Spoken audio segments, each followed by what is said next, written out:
We heard you scooped up that fancy cabin in Aspen. We are moving in to bury the hatchet, my daughter-in-law barked, shoving her bags through my door like she owned the place. I just smirked and let them barge in. But as they stepped into the great room, their faces drained of color. They realized they had just walked into the corporate boardroom of the very company they were actively defrauding. Before I reveal how a mechanic's dirty hands dismantled their entire reality, tell me where you are watching from in the comments below. Hit like and subscribe if you have ever had to quietly destroy the arrogance of those who mistook your silence for weakness. My name is Gregory Holloway. I am 69 years old. Until a crisp Tuesday morning in October, I believed the blood running through my son's veins carried the same loyalty and grit that defined my entire existence. I was profoundly wrong. The heavy black garbage bag hit the wet concrete of my own driveway with a sickening crack. The thin plastic tore open. Decades of meticulously preserved history spilled out into the freezing rain. My late wife's vintage vinyl records, the original pressings of Coltrane Davis and Simone we had hunted down in cramped Chicago record stores 40 years ago, skidded across the harsh pavement. The delicate cardboard sleeves soaked up the dirty water instantly. I stepped out onto the porch, my work boots heavy against the wood. Megan, my daughter-in-law, stood by the open trunk of her imported luxury SUV. She wiped her pristine manicured hands together with absolute disdain. She did not apologize. She did not even flinch as I walked down the steps. She simply kicked a shattered piece of a pristine jazz record into the gutter with the toe of her designer heel. She declared the house required a modern aesthetic for her upcoming charity gala. She stated that keeping old junk around sent the wrong message to the high society donors she had invited. I looked at the ruined cardboard and the scratched vinyl. I demanded the immediate return of the remaining albums. I kept my voice low, steady, and devoid of the rage boiling in my chest. I told her those records belonged in my study. Before Megan could fire back another insult, the heavy mahogany front door swung open. Devin stepped out onto the porch. My only son, the boy I had carried on my shoulders through double shifts and sleepless nights, walked down the steps. He did not look at the ruined records.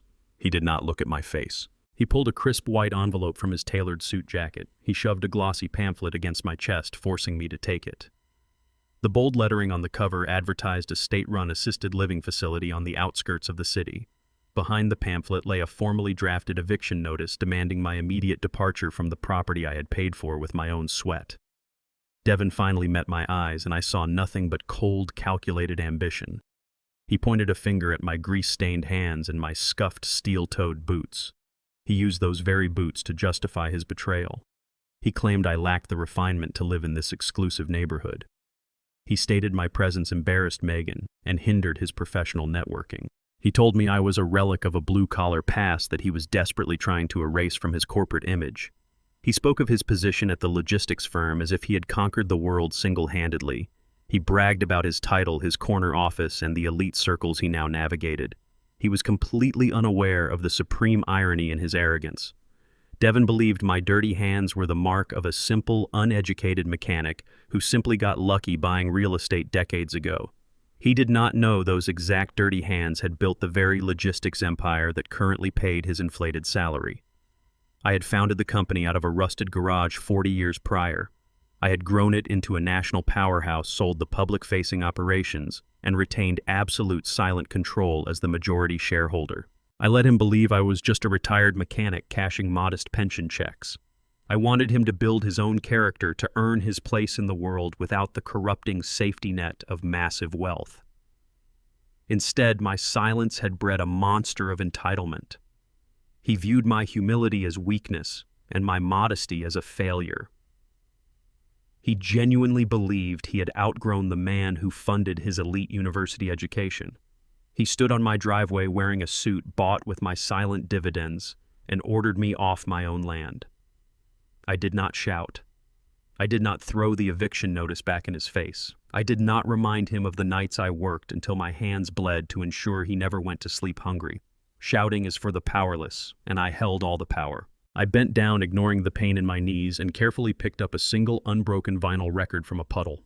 I wiped the muddy water from the groove with the sleeve of my flannel shirt. I looked directly at my son. I told him I would be gone by morning.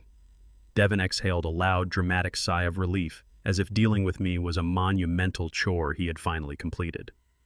Megan crossed her arms and sneered in pure victory. She told Devin to call the decorators immediately to start painting my study. They turned their backs on me and walked back into the warmth of the house I owned. They believed they had won. They mistook my compliance for defeat. I placed the rescued record on the passenger seat of my truck. I climbed into the cab and started the engine. I did not drive to the assisted living facility. I drove directly to the main branch of my bank downtown. The eviction notice in my pocket was not a tragedy. It was a declaration of war. If Devin wanted to erase me from his life, I would oblige him completely. I would start by severing the financial roots he secretly relied upon. I pulled into the bank parking lot, the rain beating heavily against my windshield. I walked through the glass doors, preparing to withdraw the funds for my immediate relocation. I approached the teller completely unaware that the betrayal I experienced on my driveway was merely a shadow of the financial devastation waiting for me at the counter. The rain hammered against the reinforced glass of the downtown bank branch as I stepped up to the teller window. The warmth of the lobby did nothing to thaw the cold clarity settling in my chest. I handed my identification to the young teller behind the counter. I asked for a complete printed statement of my primary personal checking account and a standard cashier's check for my relocation expenses. She typed rapidly on her keyboard. A slight frown formed on her face. She typed again, her brow furrowing deeper into a look of profound discomfort. She printed a single sheet of paper and slid it across the polished marble counter. I looked at the bold black numbers printed at the bottom of the page. The available balance was exactly $0. I did not blink. I traced my calloused finger up the ledger to the most recent transaction. A wire transfer of exactly $80,000 had cleared the system less than 2 hours ago. I asked the teller to pull the physical authorization slip for that specific transfer. She hesitated, citing protocol, but the uncompromising severity in my gaze compelled her to comply. She walked to the back office and returned a minute later with a photocopied document. I examined the paperwork. It was a comprehensive power of attorney form. At the bottom line rested a masterful forgery of my signature. Attached to the power of attorney was the wire routing information. The $80,000 had not been transferred to a medical facility or a care home. The funds were sent directly to an imported luxury auto dealership across town. Megan had explicitly authorized the purchase of a brand new European sports car using the money I had deliberately parked in that account to pay my annual property taxes. She did not just want me out of the house. She wanted to strip my dignity and wear my life savings like a temporary badge of honor. I folded the forged document perfectly in half. I placed it into my breast pocket. I thanked the teller for her assistance and turned away from the counter. Walking back to my truck, I felt the familiar ache in my lower back and the stiffness in my knuckles. I sat in the driver's seat and stared at my hands resting on the steering wheel. The deep lines and permanent calluses were the physical receipts of 40 years of grueling, unrelenting labor. I spent 4 decades waking up hours before dawn in the freezing Chicago winters. I hauled steel-negotiated brutal logistics contracts and built an empire from the ground up, all while smelling of motor oil and diesel exhaust. I sacrificed my own comfort, my own sleep, and my own physical health for a singular purpose. I wanted my son to have the advantages I was denied. I wrote the staggering tuition checks for Devin to attend the most elite exclusive university in the country.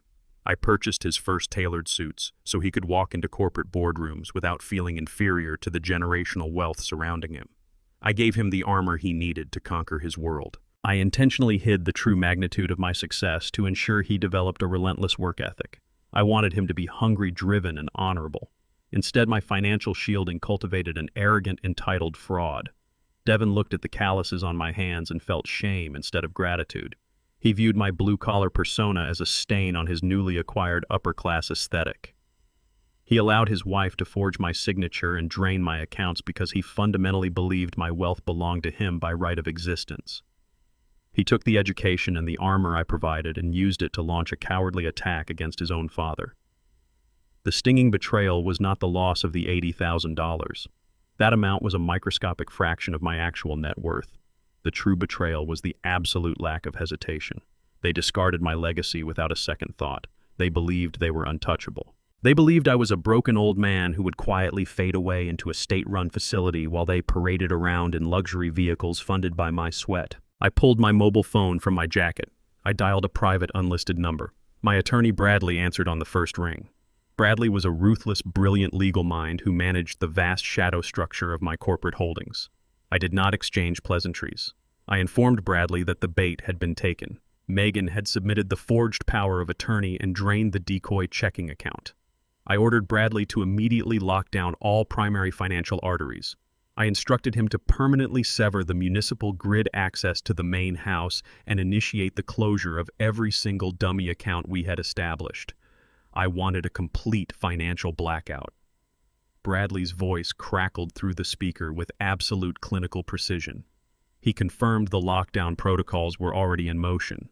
But Bradley did not end the call. He paused, a rare occurrence for a man who calculated his time by the second. He informed me that the stolen $80,000 was merely a symptom of a much larger infection. Bradley's digital surveillance of Devon's public records had just triggered a massive alert. Devon had completely bypassed the decoy accounts. Less than 24 hours ago, Devon submitted a massive commercial loan application to fund his failing technology startup. The amount requested was $3 million. To secure a loan of that magnitude, Devon needed substantial, undeniable collateral. Bradley revealed that Devon had listed my entire residential estate as the sole backing for the commercial loan. My son had legally pledged the home I built as a guarantee for his own reckless corporate gambling. Bradley then delivered the final fatal piece of information. Devon did not submit this loan application to a random local bank. In his desperate arrogance, Devon had submitted the paperwork directly to Apex Holdings. The sheer audacity of the move demanded an immediate, devastating response. I started the engine of my truck. I told Bradley I was on my way to his downtown office. I shifted the truck into gear and drove out of the parking lot, heading straight into the storm. The rain continued to batter the windshield of my truck as I navigated the heavy downtown traffic toward the financial district. I bypassed the security desk at the steel and glass skyscraper, striding directly into the private elevator that led to Bradley's corner office. Bradley stood waiting by the floor-to-ceiling window overlooking the gray city skyline. He did not offer a polite greeting. He simply turned and dropped a massive 100-page bound legal document directly onto the center of his polished glass desk. The sharp thud echoed in the quiet room like a gavel striking a sound block. I took off my wet jacket, sat in the leather chair opposite him, and picked up the heavy file. The cover page bore the bold, unmistakable logo of Apex Holdings positioned right above my son's signature. Devon was officially requesting a $3 million commercial loan to inject immediate liquidity into his fledgling software startup. The company had been hemorrhaging cash for 18 months, and Devon was clearly desperate to keep the illusion of his massive success alive. I flipped through the dense pages of financial disclosures, asset declarations, and collateral agreements. My eyes locked onto the guarantor section at the very back of the contract. Devon had not just risked my property to save his failing business. He had brought his wife directly into the crosshairs. Megan had aggressively signed her name on the dotted line, legally binding her own boutique marketing agency as the primary financial guarantor for the massive corporate debt. She tied her entire professional identity and her company's assets to a loan secured by a forged power of attorney. The sheer scale of their arrogance was breathtaking. They had actively fabricated asset declarations, manipulated tax records, and sworn under penalty of perjury that they held full, uncontested legal authority over my residential estate. The fraud was not a simple mistake or a momentary lapse in judgment. It was deep, calculated, and legally binding on a federal level. They had willingly walked into a financial snare of their own making. Megan believed she was securing a sudden influx of elite capital to fund her lavish lifestyle and elevate her social standing among her wealthy peers. Devon believed he was finally proving his absolute superiority over the father he deemed too unrefined to understand modern corporate finance. They had absolutely no idea the level of devastation they had just invited into their lives. Bradley poured a single measure of scotch into a heavy crystal glass and slid it across the desk toward me. He leaned back in his chair and shook his head in absolute disbelief. He reminded me of the sheer, unfathomable irony of the situation unfolding before us. Apex Holdings was not an anonymous, faceless corporate conglomerate operating out of a distant boardroom. It was the exact logistics and supply chain empire I had founded 40 years ago. I built that company from a single rusted delivery truck and a rented dispatch office in a dangerous, overlooked neighborhood.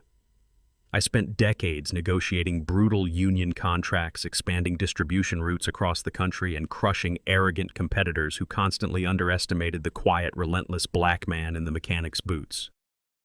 When the company reached $1 billion valuation, I orchestrated a massive structural reorganization. I stepped down from the public board, sold the highly visible operational divisions, and retained an ironclad silent majority shareholder position through a web of private trusts.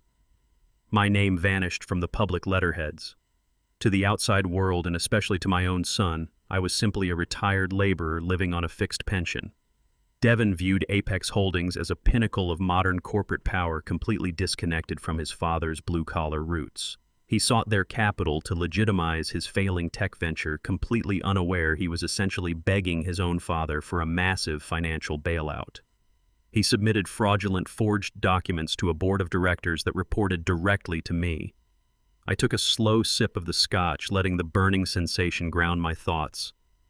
I thought of the countless nights I spent reviewing logistics manifests at the kitchen table while Devin slept upstairs.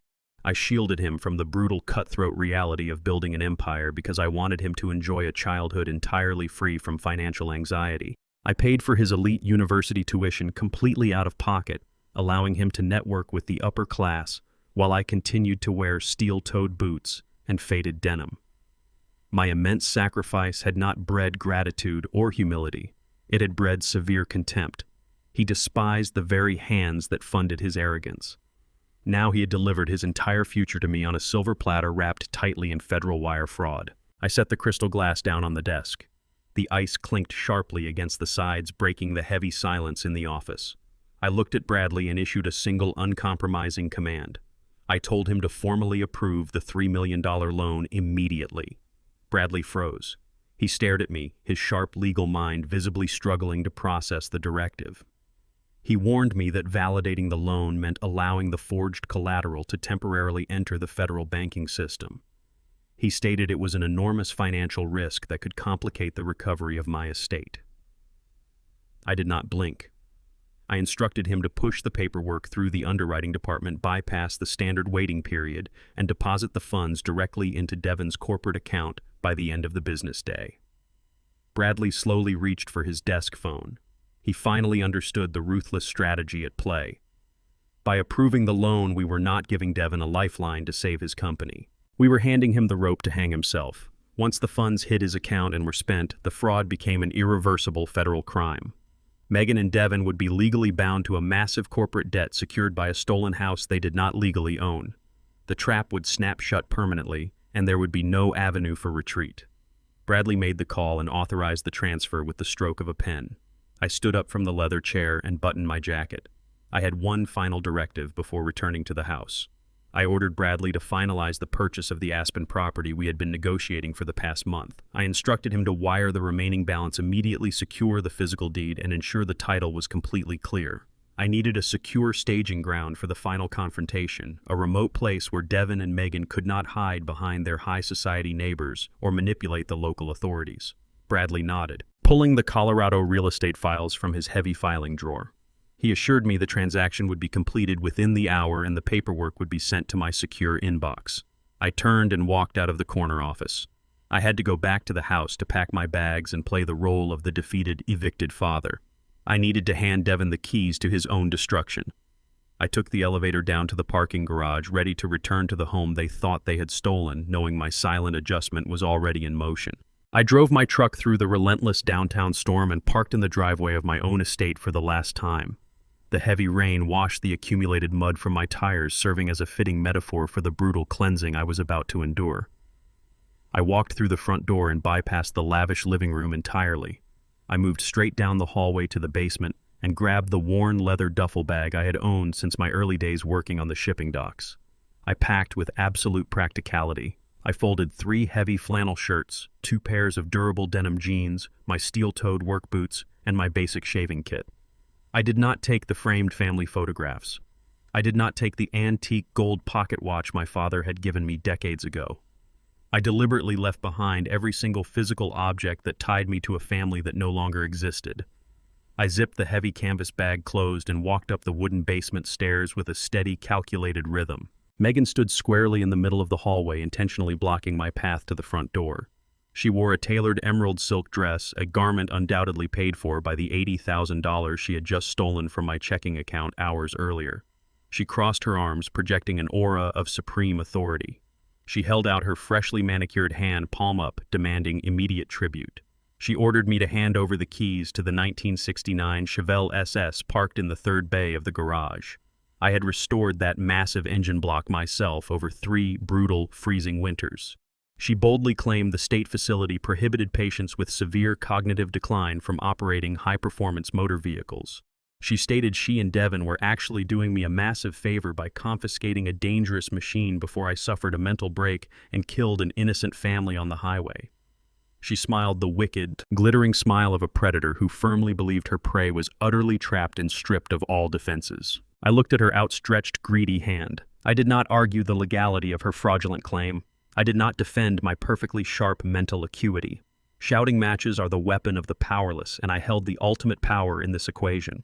I reached deep into my denim pocket and pulled out the heavy set of silver ignition keys.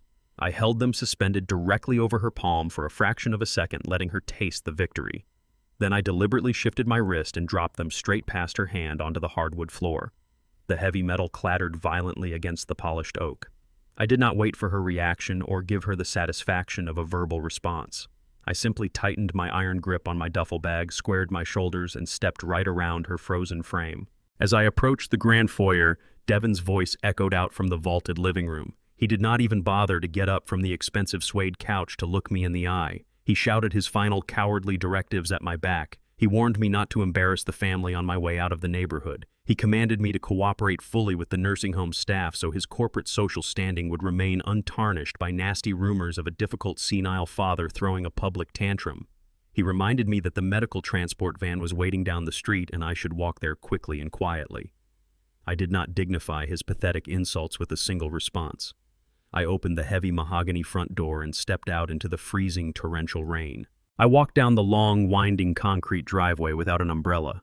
The cold water instantly soaked through my flannel shirt, but I felt nothing except absolute crystalline clarity. I reached the massive iron security gates at the edge of the sprawling property.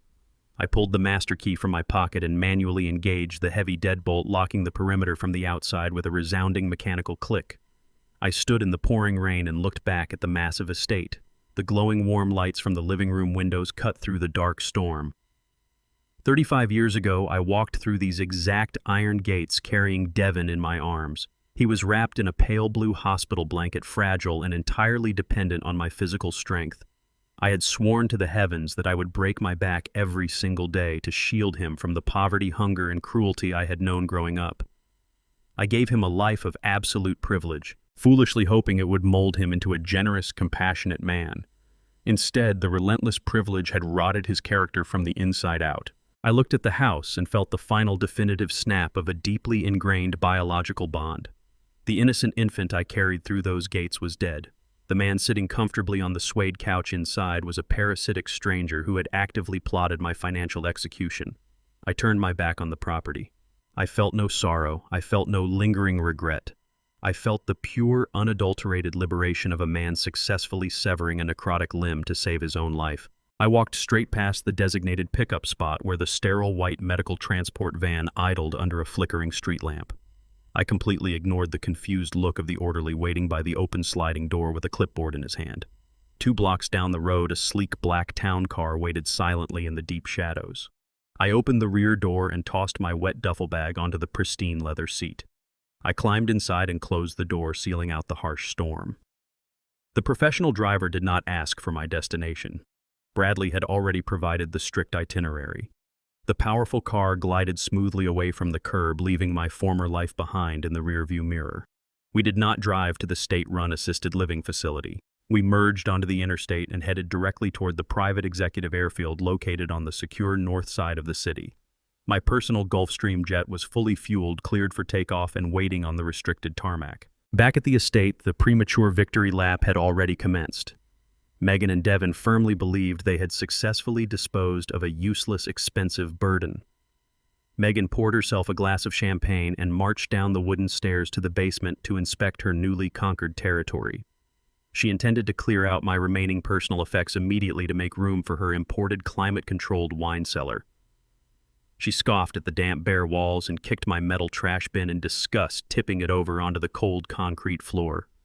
Among the discarded fast food wrappers, old hardware receipts, and torn mechanic magazines, a crumpled piece of thick watermarked parchment paper caught her sharp eye. She knelt down, picked it up, and smoothed out the harsh wrinkles against her knee. It was a formal tax receipt issued directly by the state of Colorado. The official document detailed a massive expedited wire transfer executed entirely in my name for the immediate purchase of a residential property in Aspen. The ink was practically fresh. The transaction date was listed as yesterday afternoon. The receipt clearly listed the zoning designation as a rural cabin structure. Megan stared at the staggering numbers printed on the page. Her triumphant, arrogant smile vanished instantly. Her pulse skyrocketed. She realized I had not quietly surrendered my entire fortune to their greedy mercy. I had funneled a massive sum of liquid capital entirely out of their reach into a remote mountain property right before they managed to freeze the decoy accounts.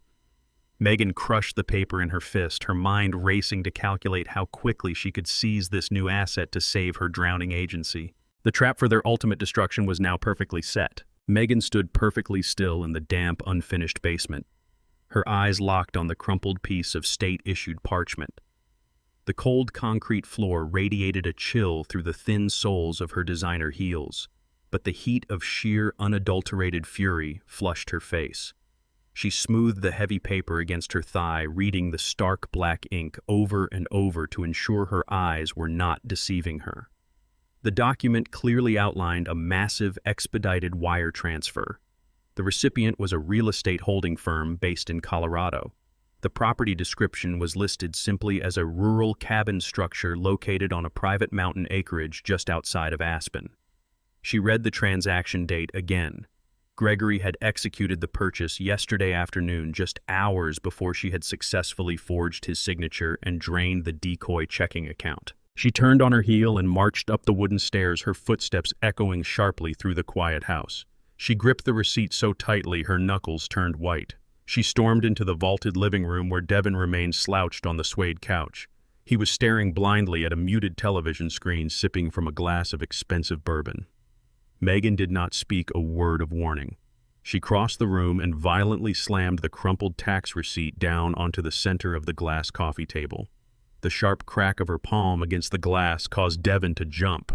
She pointed a trembling, manicured finger at the document and ordered her husband to read what his father had just done. Devin leaned forward, his brow furrowing as he scanned the legal jargon and the staggering financial figures printed at the bottom of the page. The color rapidly drained from his face, replaced entirely by a sickening shade of pale outrage. He realized instantly what the document represented. Gregory had not surrendered. He had taken a massive sum of liquid capital money Devin viewed exclusively as his own rightful inheritance and deliberately moved it out of state. Devin read the property description aloud, his voice dripping with absolute contempt. A rural cabin structure. He spat the words out as if they were poison. He paced the length of the living room, running his hands aggressively through his hair. He could not fathom the sheer stupidity of the purchase. In his mind, his father had taken a fortune and squandered it on a worthless, decaying shack hidden deep in the woods. They were furious that Gregory would selfishly burn his remaining cash on a dilapidated mountain retreat instead of dutifully leaving those funds in his accessible accounts for them to utilize. The entitlement blinded them to the reality of the situation. They saw Gregory as a defiant thief who had just stolen their money. Before Devin could vocalize another insult directed at his absent father, his mobile phone erupted with a series of sharp, persistent alerts.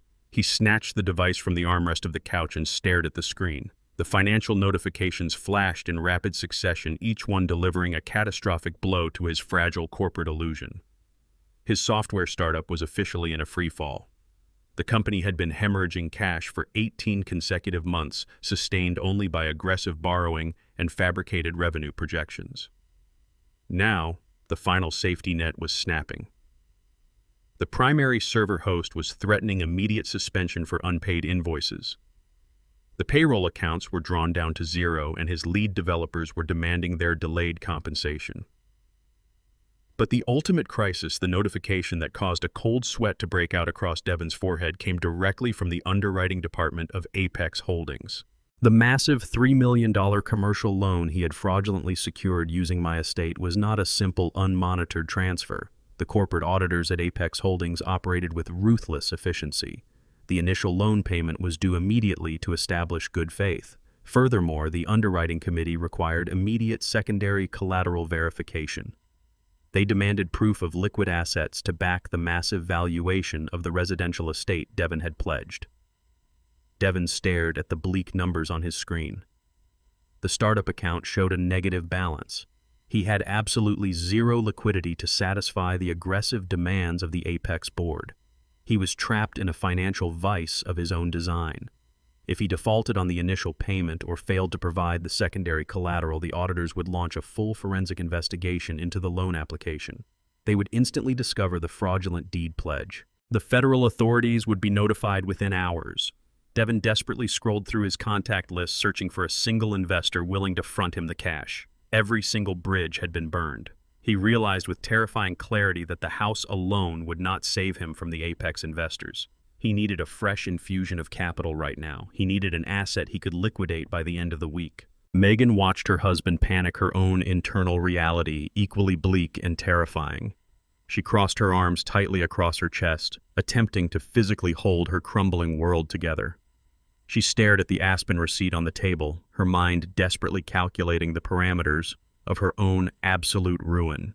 She maintained the illusion of a highly successful, independent woman running an elite boutique marketing agency. She attended the galas, wore the imported silk dresses, and drove the luxury vehicles. It was all a meticulously constructed facade resting on a foundation of severe, unmanageable debt. Her agency was a hollow shell. She had not secured a major client in over a year. The operating costs, the exorbitant lease on her downtown office space, and her relentless personal spending had pushed her corporate accounts into the abyss. She had specifically targeted Gregory's checking account because she was out of options. She forged the power of attorney with a steady hand, intending to steal the $80,000 to create a temporary smokescreen. She planned to use a fraction of the stolen funds to secure the down payment on the European sports car, utilizing the rest to pacify her most aggressive vendors. However, she severely underestimated the ruthless automated systems of the modern banking sector. The very moment the $80,000 hit her corporate account, the creditor sweeps engaged. The bank system recognized the influx of cash and instantly seized every single penny to cover her outstanding business loans, defaulted credit lines, and penalty fees. The money evaporated before she could even initiate a transfer to the auto dealership. She had the loan approval for the luxury car, but she lacked the fundamental cash to finalize the transaction. She was completely bankrupt, legally tied to a massive corporate fraud as Devon's financial guarantor, and entirely out of leverage. Desperation stripped away the last remaining layers of Megan's morality. She uncrossed her arms and walked slowly back to the glass coffee table. She tapped her sharply manicured fingernail against the heavy parchment of the Colorado tax receipt. The rhythmic tapping echoed in the silent room. She looked up at her panicking husband, her eyes devoid of empathy and filled entirely with predatory calculation. She outlined a brutal, uncompromising strategy. She pointed out that Gregory was currently isolated in the Rocky Mountains. He was an old man alone in a rural cabin, entirely cut off from his local support system and his attorney. Megan stated he was highly vulnerable to physical and psychological pressure. She instructed Devon to stop pacing and listen to her. They would not wait for the bank to uncover their fraud. They would take the offensive. They would fly directly to Aspen and ambush Gregory in his rural shack. They would corner him in the isolated cabin and forcefully extract the physical property deed from his hands. Megan reasoned that a dilapidated mountain property, even a cheap one, still held raw land value. Once they secured his signature transferring the deed, they would list the property for a rapid cash liquidation. The sale of the land would generate enough immediate capital to cover Devon's initial loan payment to Apex Holdings and appease her most aggressive creditors. It was a vicious, short-sighted plan born of pure panic, but it was their only remaining lifeline. Megan did not ask for Devon's permission. She pulled her mobile phone from her designer purse. She opened her airline application and decisively booked 2 first-class tickets on the next available flight to Aspen, Colorado. She charged the exorbitant airfare to a secondary platinum credit card that was already dangerously close to its absolute limit. The transaction processed with a soft chime. The trap was set. They believed they were hunting a weakened old man in the woods. They had no idea they were actively sprinting into the jaws of a corporate titan. The tires of my heavy-duty truck crushed the fresh Colorado snow with a satisfying rhythmic crunch. I navigated the steep, treacherous mountain pass with the practiced ease of a man who intimately knew every deadly curve and sheer drop of the terrain. The air at this elevation was thin and brutally cold, slicing through the heavy pines like a razor. I gripped the leather steering wheel, letting the massive diesel engine roar as it hauled my vehicle higher into the isolated, forbidding peaks above Aspen. I had left the petty, predictable greed of my son 2,000 miles behind me on a wet suburban driveway. Up here, the air belonged entirely to me. I rounded the final heavily forested bend, and the dense tree line violently parted to reveal the absolute truth of my Colorado purchase. Devin and Megan believed they were hunting me down in a decaying rural shack with a leaking roof and a dirt floor. The structure towering before me was the exact, undeniable opposite of their pathetic, desperate imaginations. It was a sprawling $12 million architectural masterpiece. 3 stories of reinforced bullet-resistant glass, blackened steel, and massive ancient timber cantilevered aggressively over the edge of a jagged, plunging cliff. The estate did not simply sit on the mountain. It commanded the entire landscape. It was an uncompromising fortress of modern engineering designed to look utterly terrifying and undeniably beautiful against the harsh winter storm. I pulled up to the heavily fortified steel gates marking the inner perimeter. They recognized my vehicle's encrypted transponder and glided open silently, welcoming the true master of the mountain back to his domain. I bypassed the circular cobblestone driveway and steered the heavy truck down a heated, illuminated ramp directly into the subterranean garage. The cavernous space was climate-controlled and spotlessly clean, housing a fleet of black armored utility vehicles reserved exclusively for my private security staff. I grabbed my single-weathered canvas duffel bag from the passenger seat, stepped into the private glass elevator, and ascended directly to the grand foyer. The heavy steel doors parted with a soft melodic chime. My estate manager, a highly disciplined former military tactician named Vance, stood at perfect attention holding a secure digital tablet. He did not offer empty pleasantries or ask about my flight. He knew I completely despised wasted breath and meaningless small talk. I handed him my heavy winter coat and immediately began issuing a rapid sequence of uncompromising directives. I commanded him to initiate a full operational readiness protocol across the entire compound. I ordered the staff to open the grand dining room, polish the massive 20-foot solid oak table, and arrange the heavy leather seating for exactly 15 people. I instructed the culinary team to fire up the industrial kitchen and prepare the high-altitude menu to exact specifications. I then looked Vance directly in the eye and ordered a total, unyielding lockdown of the external perimeter security grid. Every hidden motion sensor, thermal camera, and pressure plate buried beneath the snow was to be activated and monitored with lethal precision. Vance nodded sharply, his fingers flying across the tablet screen to execute my commands without a single question. Within seconds, the estate transformed from a dormant winter retreat into a fully activated corporate command center. The invisible, highly trained staff moved through the massive corridors like ghosts, executing their required duties with absolute, terrifying perfection. As I walked the length of the grand hallway, my heavy work boots echoed loudly against the imported slate floor. I looked at the towering glass walls that offered a panoramic, unobstructed view of the deadly, beautiful valley below. I had not purchased this raw, inaccessible mountain acreage 20 years ago to build a peaceful retirement home or a simple vacation getaway. I had engineered this $12 million structure for one singular, highly classified purpose. This estate was the clandestine, impenetrable headquarters for the annual board meeting of Apex Holdings. Only the absolute elite tier of my corporate empire even knew these exact geographical coordinates existed. Once a year, the 15 most ruthless and powerful executives in the international logistics industry flew into Aspen under the strict cover of darkness. They were transported up this very mountain in heavily armored vehicles to sit at my oak table. Within these reinforced glass walls, we orchestrated billion-dollar corporate acquisitions, ruthlessly dismantled our global competitors, and dictated the entire future of the international supply chain. I had designed this remote fortress to physically isolate my board of directors from the prying eyes of Wall Street regulators, aggressive journalists, and corporate spies. It was a physical monument to my absolute, unshakable control over the empire I had built from a single rusted garage. I stripped away the comfortable distractions of the city and forced my executives to face me in the brutal, unforgiving environment of the high mountains. Here there were no media leaks and no unauthorized negotiations.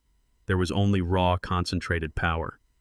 Devin believed I was a broken, uneducated mechanic hiding in a cheap wooden shack. He was completely dangerously oblivious to the fact that he was actively attempting to breach the heavily guarded throne room of the very corporation he was currently trying to defraud. I reached the master study and poured myself a single measure of expensive bourbon from a crystal decanter. I stared out at the freezing snowstorm gathering over the jagged peaks, calculating the exact timing and execution of my next tactical move. The profound silence of the estate was abruptly shattered by a sharp, high-pitched alarm echoing from the advanced security console mounted on my mahogany desk. Vance stepped into the study a fraction of a second later, his professional composure tightening into battle readiness. He informed me that the external thermal sensors had just flagged a severe perimeter breach at the absolute base of the mountain. Someone had completely bypassed the initial warning signs and was actively, aggressively forcing their way up my private, treacherous access road. I placed my crystal glass onto the polished desk and tapped the security monitor. The high-definition drone feed flickered to life in brilliant color. A heavy, rented luxury SUV was fighting a losing battle against the deep snow, its tires spinning aggressively as the desperate driver ignored every legal and physical warning to turn back. I checked my heavy steel watch, noting the exact hour. The Apex Holdings Board of Directors was not scheduled to arrive for another 48 hours. The vehicle currently tearing up my pristine mountain road did not belong to my calculated executives. It was Megan and Devin. Their sheer financial panic and utter lack of strategic planning had driven them to abandon all logic. They had flown in 2 entire days early, desperate to ambush me, extract the property deed by physical force, and secure the capital required to save their drowning businesses. They genuinely believed they were driving up to a vulnerable cabin to easily bully an old man. I smiled a cold, clinical, and completely unforgiving smile. I looked at Vance and instructed him to remotely disable the secondary reinforced gate. I told him to let them drive straight into the trap. The massive hand-carved mahogany doors of the estate swung inward with a silent and heavy glide. The freezing mountain wind howled through the open threshold and carried a flurry of crystalline snow into the heated grand foyer. Devin and Megan stormed out of the brutal Colorado storm and stepped onto the imported Italian marble floor. They had marched up the stone steps, completely expecting to kick down the flimsy door of a decaying rural shack with dirt floors and a broken old man huddled around a cast-iron stove. The reality of the space hit them like a physical blow. The foyer soared 30 feet high and was illuminated by a cascading chandelier of hand-blown glass that fractured the light into 1,000 sharp prisms. Massive, abstract paintings hung on the pristine gallery walls, flanked by ancient, imposing timber columns. Megan froze in her tracks. Her designer boots slipped slightly on the polished stone as she absorbed the sheer suffocating magnitude of the wealth surrounding her. Her eyes darted from the vaulted ceiling to the sweeping glass staircase as her brain violently rejected the visual evidence. She had come to bully a defeated mechanic living in a cheap cabin. She found herself standing inside an architectural masterpiece that dwarfed the most exclusive properties in her high society circles. The shock paralyzed her for exactly 3 seconds. But arrogance was Megan's deeply ingrained survival mechanism. She instantly weaponized her confusion and transformed her awe into abrasive hostility. She stomped her snow-covered boots deliberately onto the immaculate marble and refused to show a single shred of intimidation. She marched straight toward me where I stood perfectly still near the center of the vast hall. She planted her hands on her hips and tilted her chin upward. "We heard you scooped up that fancy cabin in Aspen," she barked, her voice echoing harshly against the expensive stone. "We are moving in to bury the hatchet." She shoved her heavy leather travel bags across the floor toward my feet like she owned the place. She demanded I immediately hand over the property deed to formalize the truce. She claimed they were willing to forgive my sudden departure if I signed the transfer documents to keep the asset within the family. Her audacity was structural and unyielding.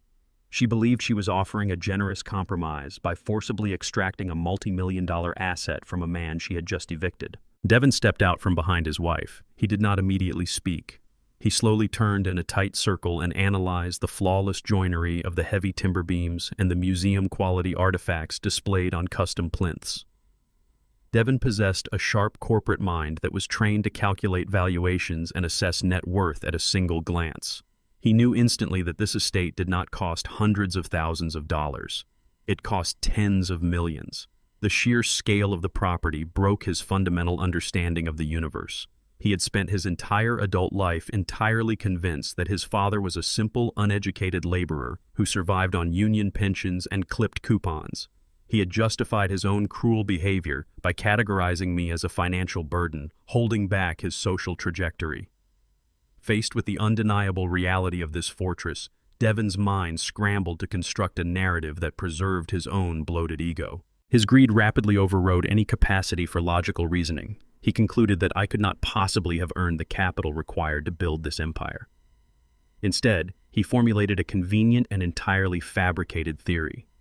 He convinced himself that my late wife, his mother, must have secretly inherited a massive, undisclosed family trust decades ago. Devin reasoned that I had maliciously hidden this generational wealth from him to keep him under my control.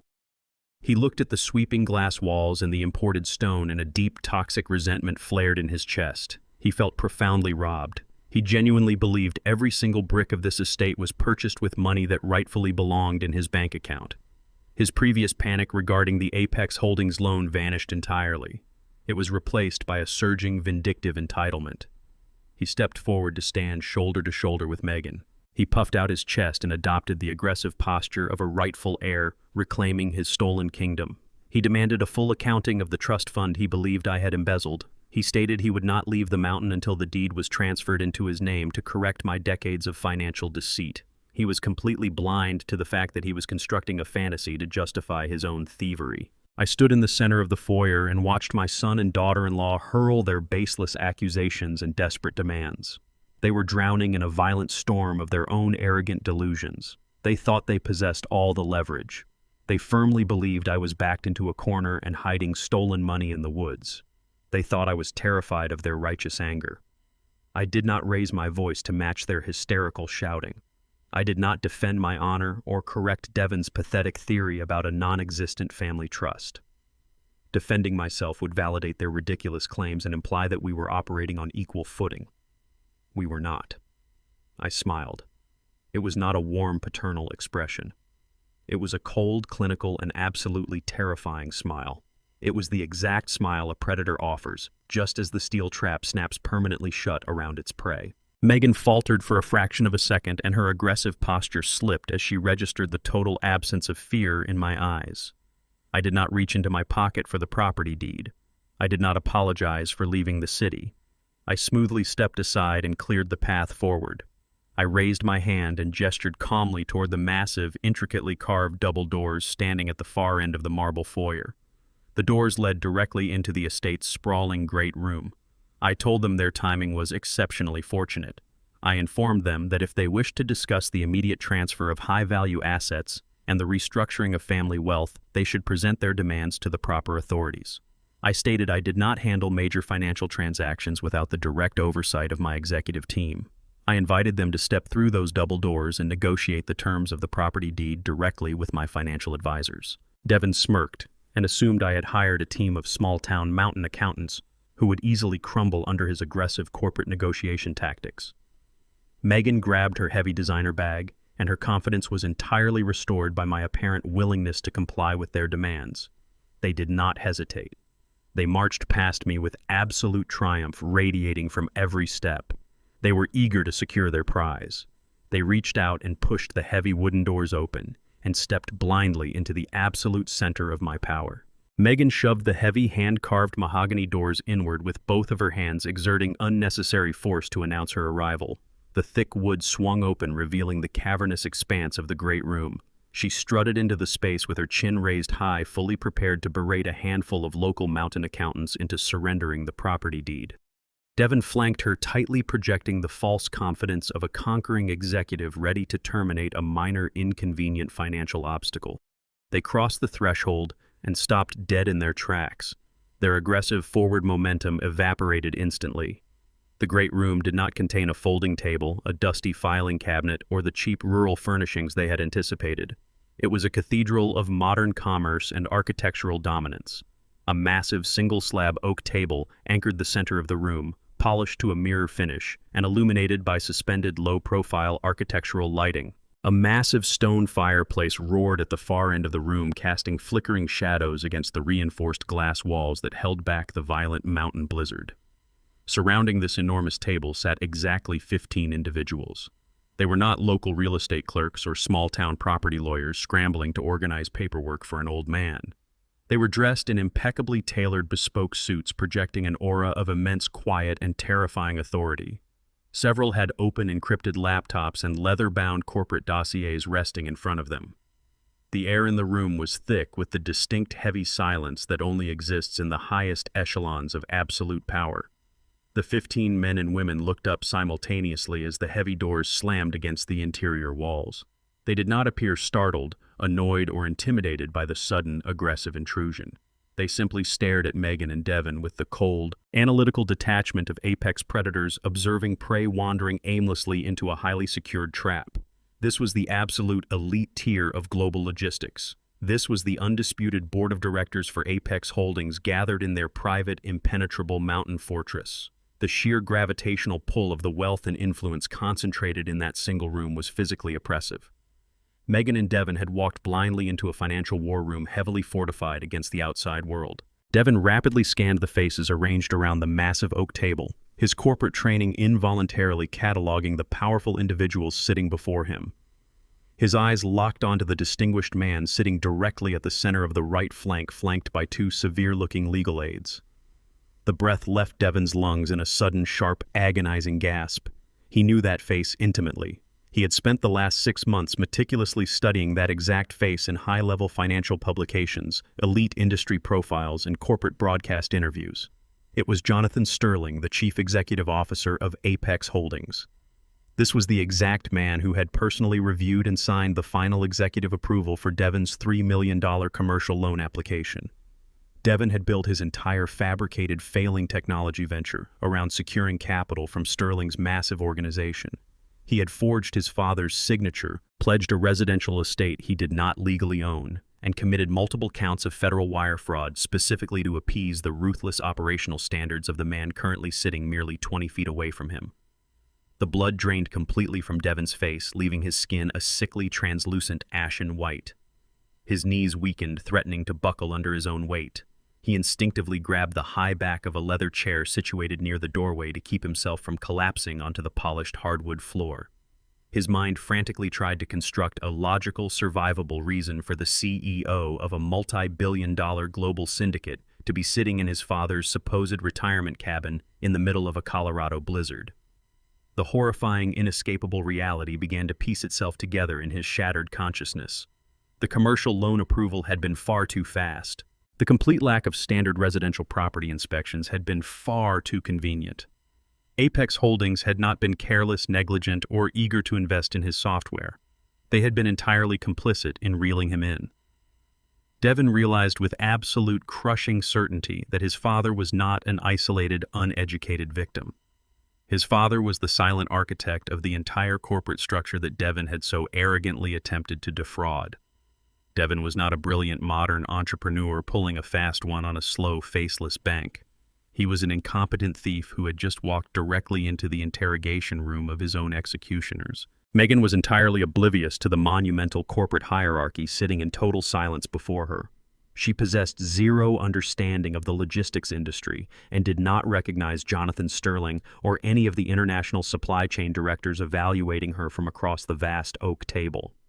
She only saw a group of unnamed strangers occupying the physical asset she desperately needed to liquidate to save her bankrupt marketing agency from total ruin. She interpreted their disciplined silence as fearful submission. She aggressively stepped forward, leaving her paralyzed, hyperventilating husband behind her near the doorway. She crossed her arms tightly across her chest and glared at the seated executives. She projected her most abrasive, entitled tone, deploying the exact voice she utilized to berate service workers and manipulate her suffocating, aggressive creditors. She loudly commanded the entire room to pack up their briefcases, shut down their laptops, and immediately vacate her father-in-law's cheap cabin. She explicitly stated that the property was currently undergoing an emergency transfer of ownership, and their unauthorized presence on the premises constituted a severe legal liability. She tapped her designer winter boots sharply against the floor, demanding instant, unquestioning compliance from the most powerful and ruthless board of directors in the Western Hemisphere. She threatened to call the local mountain authorities and have them escorted off the property for trespassing if they did not move immediately. Jonathan Sterling did not flinch. He did not break eye contact, nor did he offer a polite apology for the misunderstanding. He slowly stood up from his heavy leather executive chair, buttoning the center button of his suit jacket with absolute calculated precision. He did not look at Megan. He completely ignored her existence, as if she were nothing more than a temporary, mildly irritating draft of cold air blowing in from the hallway. He looked right past her frantic, arrogant posturing and focused his unwavering attention entirely on the open doorway. I stepped through the grand double doors behind them, leaving the marble foyer and entering my boardroom. The entire dynamic of the room shifted the exact moment my boots touched the hardwood floor. Jonathan Sterling stood perfectly straight at the center of the massive oak table. He did not look at the screaming woman or the hyperventilating man near the entrance. He fixed his gaze entirely on my approaching figure. He offered a deep, respectful nod that conveyed absolute submission. He addressed me with 2 words that shattered the reality of the room. "Mr. Chairman." Immediately, the remaining 14 executive directors pushed back their heavy leather chairs and rose to their feet in perfect unison. They stood in absolute silence as a display of unquestioning loyalty to the true architect of their global syndicate. The collective deference directed at a man wearing a damp flannel shirt and scuffed work boots created a visual paradox that forcefully broke Devon's mind. Devon stumbled backward. His expensive leather shoes slipped against the polished floorboard as his legs lost all structural integrity. He hit the stone wall near the entryway and slid down slightly, gripping the cold masonry to keep from collapsing completely. The oxygen refused to enter his lungs. His vision blurred at the edges. The man he had cruelly evicted from a suburban living room, the man he had aggressively labeled as a senile, useless financial burden, was the undisputed supreme owner of Apex Holdings. The mathematical impossibility of the situation violently rewired Devon's brain. He had spent the last 18 months frantically manipulating digital ledgers and forging asset declarations to secure a $3 million commercial lifeline from this exact corporation. He had pledged his father's residential estate as secondary collateral, believing he was scamming a faceless, monolithic banking institution. He now understood with sickening crystalline clarity that the corporate auditors had not been negligent. They had been silently processing the trap. He had not defrauded a random lender. He had submitted forged documents directly into the hands of his own father. Every single fabricated revenue projection, every false signature, and every desperate lie had been delivered straight to the apex of my corporate intelligence network.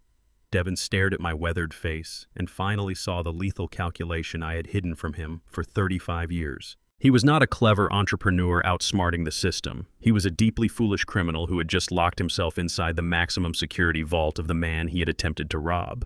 I did not offer my son a single glance of recognition or pity.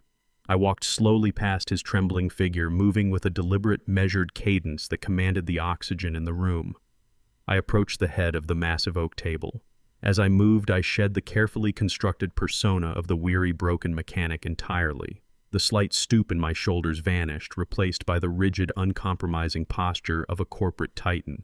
I did not need to wear a bespoke Italian suit to project terrifying authority. My power did not come from silk ties or expensive watches.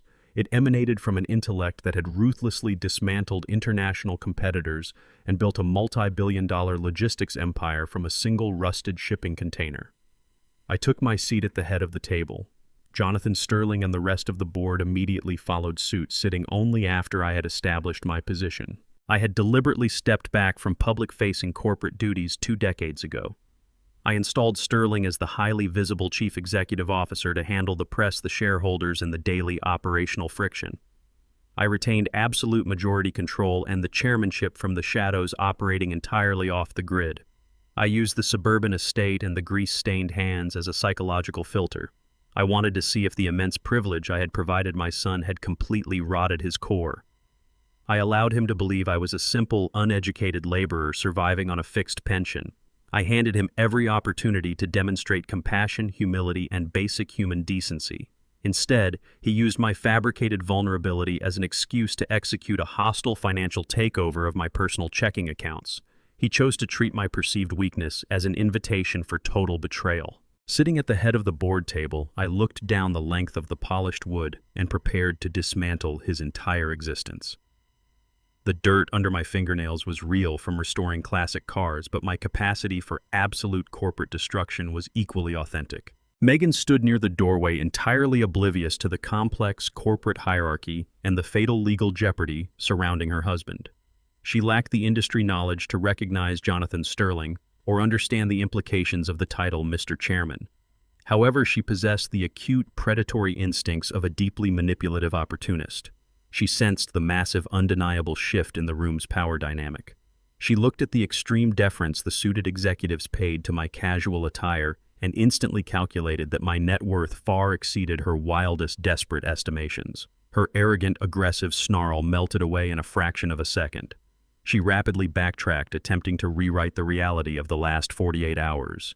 She plastered a sickly, practiced smile across her face and stepped away from Devon. She adopted the completely fabricated persona of a deeply concerned, loving daughter-in-law. She walked toward the center of the great room with her arms wide open, preparing to initiate a warm, familial embrace.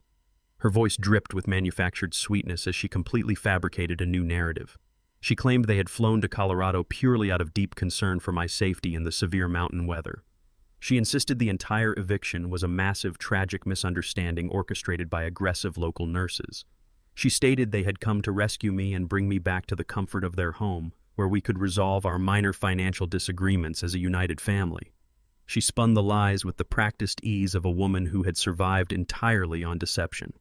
She closed the distance to the oak table, extending her hands to physically grasp my shoulders and solidify her fake truce. I did not speak to her. I did not engage with her pathetic, transparent performance. I simply raised my right hand from the armrest of my chair and held it suspended in the air. It was a sharp, definitive gesture of absolute command. Megan stopped dead in her tracks, her fake smile faltering as the heavy silence of the boardroom crushed her false enthusiasm. On that exact silent visual cue, the atmosphere in the foyer shifted violently. Vance and a second heavily armed private security contractor stepped smoothly out from the deep shadows of the entry hall. They wore dark tactical gear and moved with the silent, lethal efficiency of highly trained operators. They stepped seamlessly behind Megan and Devon. Vance reached out and gripped the brass handles of the massive mahogany double doors. He pulled them shut with a smooth, forceful motion. The heavy timber slammed into the doorframe, sealing the great room from the outside world. The reinforced steel deadbolts engaged automatically with a loud, resounding mechanical thud that echoed like a gunshot against the glass walls. The exit was completely permanently blocked. The uninvited guests were finally secured inside the trap. I remained seated at the head of the oak table, the absolute center of gravity in the room. The heavy mechanical thud of the locks engaging behind them had entirely drained the oxygen from Devon and Megan's lungs. They stood paralyzed, two trespassers suddenly realizing they were the main exhibit in an arena of apex predators. I did not speak. I did not need to elevate my voice to command the space. I simply reached forward and pressed a single brushed steel button embedded flush into the surface of the conference table. The ambient lighting in the great room instantly dimmed to a calculated cinematic darkness. A low, powerful mechanical hum vibrated through the floorboards as a massive theater-sized presentation screen descended seamlessly from the vaulted timber ceiling. The 15 board members of Apex Holdings remained perfectly still, their eyes shifting upward in silent anticipation. The high-definition screen flickered to life, illuminating the dark room with the stark, familiar visual of my own suburban living room. The hidden security cameras I had installed weeks ago captured the scene with flawless, unblinking clarity. The digital timestamp glowing in the corner of the frame confirmed the recording was barely 48 hours old. The crystal-clear audio system broadcasted Megan's sharp, arrogant voice bouncing off the acoustic panels of the boardroom. On the screen, she was pacing across my rug, holding the forged power of attorney documents high in the air like a trophy. We watched as her digital counterpart explicitly bragged about her flawless criminal execution. The audio captured her detailing the precise method she used to replicate my signature and bypass the bank's security protocols. She mocked my trusting nature, laughing as she narrated how easily she had initiated the immediate transfer of $80,000 from my checking account to salvage her bankrupt agency. In the present, the physical Megan stood completely frozen near the entrance. The manufactured sweetness she had attempted to project just moments ago shattered into absolute irredeemable horror. She watched herself confess to multiple counts of federal wire fraud and identity theft in front of a live audience of billionaire executives. Her jaw trembled and her eyes darted frantically around the room, searching for an exit that no longer existed. The undeniable proof of her predatory greed was broadcasted in devastating, irrefutable high definition. The visual feed on the massive screen cut seamlessly to a secondary camera angle highlighting the suede couch where Devin was comfortably sprawled. The boardroom watched my son swirl a glass of expensive bourbon, his face twisted into a mask of ugly, unearned superiority. The audio picked up his vicious, degrading monologue. He openly mocked my intelligence, labeling me a pathetic, broken mechanic who was entirely incapable of understanding modern finance. The executives at the table listened with hardened, stony expressions as Devin meticulously outlined his grand financial strategy. He explicitly detailed his plan to fraudulently pledge my residential estate as secondary collateral to secure the $3 million commercial loan. He laughed at the perceived incompetence of the Apex Holdings underwriting department, boasting about how easily he had slipped the fabricated revenue projections past their corporate auditors. He called the very executives sitting in the room with him a collection of bureaucratic fools ripe for exploitation by a true visionary. The juxtaposition of his digital arrogance against his current physical terror was absolute. The 15 men and women seated around the oak table did not react with loud outrage or theatrical gasps. They absorbed the information with the cold, clinical detachment of a firing squad. These were the architects of international commerce individuals who ruthlessly pursued efficiency and eradicated liabilities.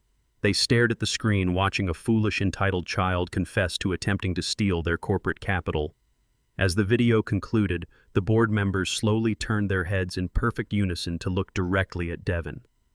Their expressions had hardened into impenetrable stone. There was no pity, no amusement, and absolutely no margin for mercy in their eyes. Devin realized he was not just facing my wrath. He was standing before the united, uncompromising fury of a financial syndicate he had actively tried to defraud. The silent, collective judgment of the Apex board stripped away the final remnants of his corporate fantasy. He was exposed as a desperate, incompetent fraud. The massive screen cut to black, plunging the great room back into a heavy, suffocating silence. The ambient lighting slowly returned to its previous intensity, exposing the absolute devastation written across Devin's face. The structural integrity of his ego completely collapsed. He fell to his knees on the polished hardwood floor, the impact echoing sharply through the quiet room. His hands shook violently as he looked up at the circle of executives, his breath coming in shallow, ragged gasps. He began to babble, his voice cracking as he begged the board for leniency. He claimed the video was a terrible misunderstanding, a joke taken entirely out of context. He pleaded that it was merely a desperate act born of temporary financial stress, swearing he had fully intended to repay the loan the moment his software startup became profitable. His pathetic excuses washed over the oak table and evaporated without registering a single reaction. Shouting matches and emotional pleas are the weapons of the powerless. I watched my son grovel, feeling no sorrow and no lingering parental obligation. He had dug his own grave with meticulous dedication. I did not bother to respond to his humiliating display. I simply shifted my gaze toward the heavy oak door leading to the adjoining private library. The brass handle turned with a decisive click. Bradley stepped out into the great room, his tailored suit perfectly pressed, his demeanor radiating sharp legal authority. My lead attorney did not look at the weeping man on the floor. He walked with a steady, measured pace directly toward the head of the table. In his hands, he carried a thick, neatly organized stack of manila folders. The documents were not internal corporate warnings or simple civil cease and desist letters. Bradley placed the heavy stack of federal indictments precisely in the center of the table. The paperwork meticulously detailed every count of wire fraud, identity theft, and corporate espionage committed by my son and daughter-in-law. The trap was no longer a metaphor. It was a legally binding reality, signed, sealed, and ready for immediate prosecution. Bradley's leather shoes clicked sharply against the hardwood floor as he stepped back from the massive oak table, leaving the heavy stack of manila folders resting dead center. The thick documents represented the absolute end of Devin's fabricated corporate reality. Bradley adjusted his tailored suit jacket and looked down at my son, who remained kneeling and trembling on the polished floorboards. Bradley did not raise his voice. He spoke with the cold, surgical precision of a seasoned prosecutor executing a flawless conviction. He methodically detailed the exact legal violations Devon had committed over the past 48 hours. He listed wire fraud, bank fraud, identity theft, and elder financial exploitation across state lines. Every single digital signature Devon had forged, every falsified revenue projection he had submitted, and the unauthorized transfer of the $80,000 from my checking account had been meticulously tracked, recorded, and verified by my private security network. Bradley paused, allowing the sheer volume of the charges to settle heavily over the silent room. He then delivered the fatal blow. He informed Devon that he had not merely defrauded a local commercial bank or a private suburban lending firm.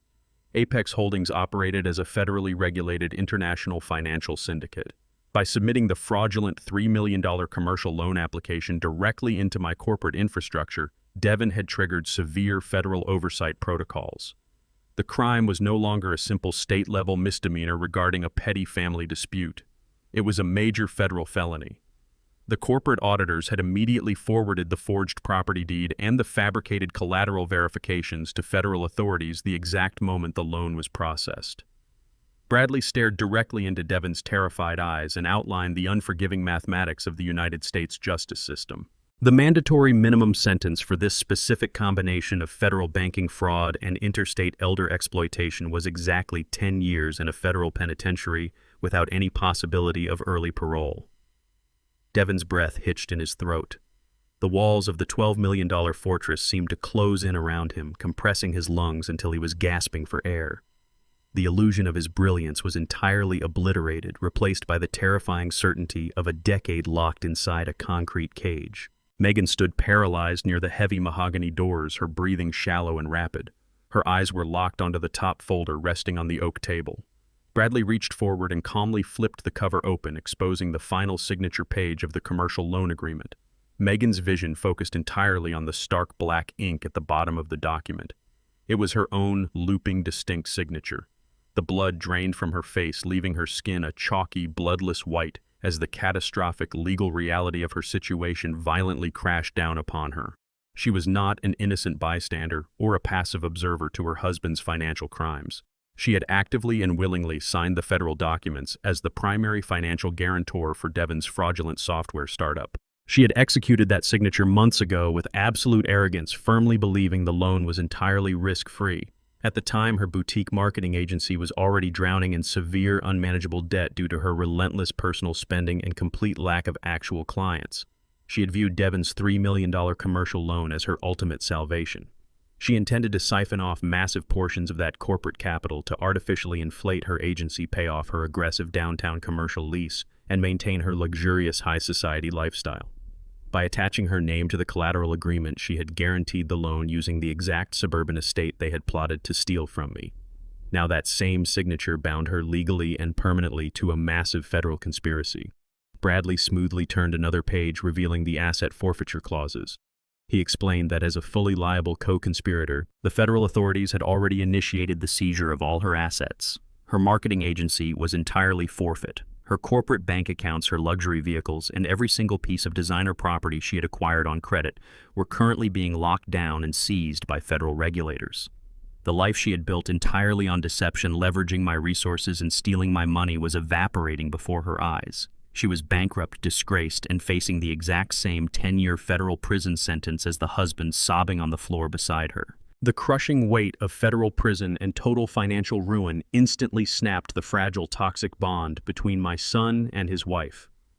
The unified front they had maintained while invading my home and planning my financial execution shattered into a million irreparable pieces. Pure survival instinct overrode any remaining shred of marital loyalty. Megan panicked completely. The sophisticated, composed facade she presented to the world burned away, revealing the terrified, ruthless opportunist hiding underneath. She let out a sharp, hysterical scream and physically lunged away from Devon as if proximity to him would infect her with a longer prison sentence. She pointed a violently trembling finger at her husband, her voice echoing shrilly against the thick glass walls of the boardroom. She turned on him instantly, her self-preservation demanding a scapegoat. She shrieked that she had absolutely no knowledge of the forged property deed or the stolen $80,000. She screamed that Devon had aggressively manipulated her into signing the guarantor documents under severe emotional duress. She painted a pathetic, entirely fabricated picture of herself as a deeply victimized wife, claiming Devon had lied to her about his software company's revenue and forced her to participate in his reckless financial schemes. Devon looked up from the floor, his face twisting in agonizing disbelief as the woman he had partnered with to destroy me actively threw him to the wolves. Megan did not look at him. She turned her panicked gaze directly toward me and then toward Bradley. She crossed the room, stepping over the threshold of dignity entirely. She desperately offered to testify against her husband. She promised to provide the federal prosecutors with every hidden detail of Devon's failing business, every lie he had told his investors, and every step of his plan to ambush me in Aspen. She begged the board of directors for mercy, offering to be a highly cooperative state witness if they would simply drop the charges against her and let her walk out of the estate. The absolute betrayal hung heavily in the freezing mountain air, proving definitively that thieves possess no honor when the trap finally closes. Devon's face morphed instantly from stark terror into a mask of feral, unhinged rage. The woman he had lied for, stolen for, and actively destroyed his own family for was standing inches away, offering his head on a silver platter to save her own skin. He scrambled up from the polished floorboards, his expensive suit wrinkled and stained with the cold sweat of his own panic. He lunged toward her, stopping his aggressive advance only when the two armed security contractors shifted their weight, their hands resting implicitly on their tactical belts. Devon screamed that she was a treacherous, opportunistic liar. He yelled to the silent board of directors that Megan was the actual mastermind behind the initial theft.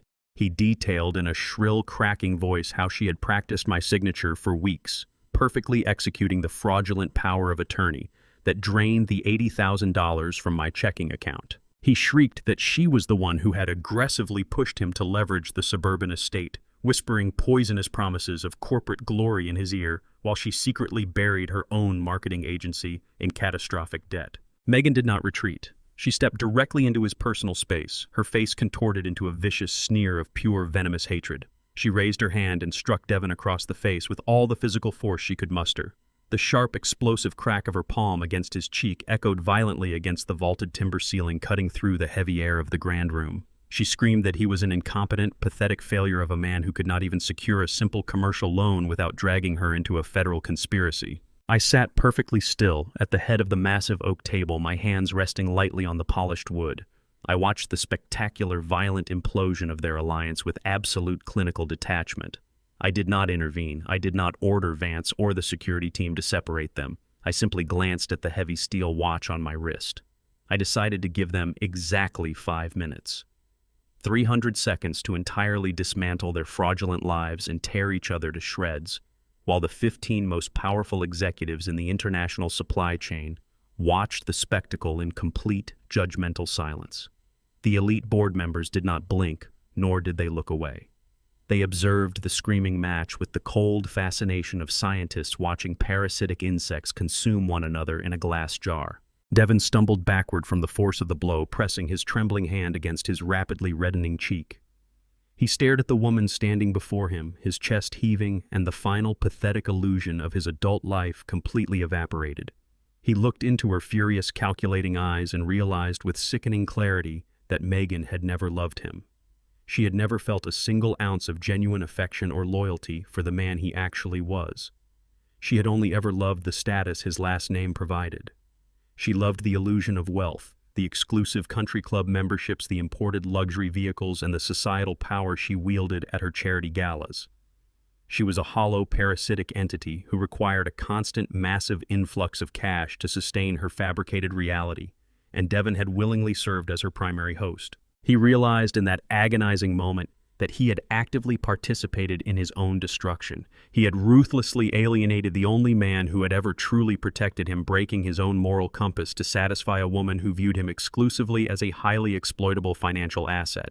He remembered every time she had subtly degraded my suburban house, every time she had mocked my worn work boots, and every time she had demanded more money to fund a lifestyle they absolutely could not afford.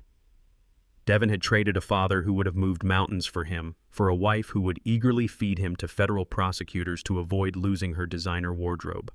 The marriage did not end with a tearful goodbye or a somber legal filing. It shattered irreparably right there on the imported hardwood floor, reduced to nothing more than two desperate criminals fighting over scraps of survival. The last remnants of Devon's arrogance bled out of him, leaving behind only the hollow, devastating truth of his utter failure. The relentless, undignified shrieking of their mutual accusations began to deeply offend the sanctity of my boardroom. The 5 minutes were officially over. I raised my right fist and brought it down violently against the center of the solid oak table. The physical impact sounded like a shotgun blast in the cavernous room. The sharp, concussive noise instantly severed their chaotic argument. Devon and Megan froze their mouths, hanging open, their terrified eyes snapping back to the head of the table. The absolute, suffocating silence returned to the fortress, heavy and unforgiving. I looked directly at Megan, my expression devoid of any human warmth. I addressed her desperate, cowardly offer to serve as a cooperative state witness against my son. I informed her that the federal authorities already possessed every single piece of required digital and physical evidence, rendering her proposed testimony entirely worthless. The corporate auditors had already secured the forged documents, the bank transfer logs, and the explicit hidden camera footage. The prosecutors did not need her cooperation to secure a conviction. They already had a bulletproof case against both of them. I extended my hand toward Bradley. My lead attorney stepped forward with absolute precision and placed a sleek, matte black folder directly into my open palm. It was distinctly different from the thick federal indictments currently resting in front of Devon's kneeling form. I pressed my fingers against the dark leather cover and slid it smoothly down the length of the polished oak table. It stopped precisely at the edge, hovering mere inches from Megan's trembling hands. I told her that the federal prison sentence and the absolute forfeiture of her marketing agency were only the beginning of her consequences. The government would take her freedom and her business, but the black folder contained the specific mechanism that would ensure she never recovered a single dime for the rest of her natural life. I commanded her to open the folder and read the final absolute nail in her coffin. Megan's fingers trembled violently as she gripped the edge of the matte black folder. She pulled the cover back with a sharp, desperate motion. Her eyes darted across the thick stack of papers inside, frantically searching for a legal loophole or a margin of error. She expected to find more federal indictments or perhaps a draft of a plea agreement she could hastily sign to save herself. Instead, she found a comprehensive, mercilessly detailed forensic audit of her own boutique marketing agency. The pages were heavily annotated with red ink highlighting catastrophic deficits, severely past due commercial leases, and a complex web of defaulted credit accounts. The glossy, embossed logo of her agency sat at the top of the pages, completely surrounded by the undeniable mathematical proof of her absolute failure. I watched her eyes widen as her mind struggled to process the sheer volume of highly classified financial data staring back at her. The paper trembled so violently in her grip that the sharp rustling sound filled the quiet space. I did not raise my voice, but my words cut through the heavy, oppressive silence of the boardroom like a surgical scalpel. I informed her directly that she possessed absolutely zero leverage to negotiate any form of plea deal with the federal prosecutors or with me. She had nothing of value to offer the government, and she had nothing of value to offer my syndicate. I explained that exactly 3 days ago while she was standing in my suburban living room aggressively threatening an old mechanic with a forced eviction. My corporate acquisitions team had been busy executing a silent, aggressive sweep of her commercial liabilities. Apex Holdings had systematically purchased every single piece of her outstanding primary and secondary debt from her panicked creditors. I bought the commercial lease on her sprawling downtown office space. I acquired the heavily defaulted notes on her high-limit corporate credit cards. I purchased the massive, outstanding balances she owed to her private vendors, her freelance contractors, and her local suppliers. I bought her entire failing enterprise for mere pennies on the dollar, assuming total, unquestionable control of her financial destiny. Her boutique marketing agency was completely, irrevocably bankrupt, and I was her sole remaining creditor. The impenetrable armor of Megan's extreme arrogance crumbled into dust right there in the boardroom.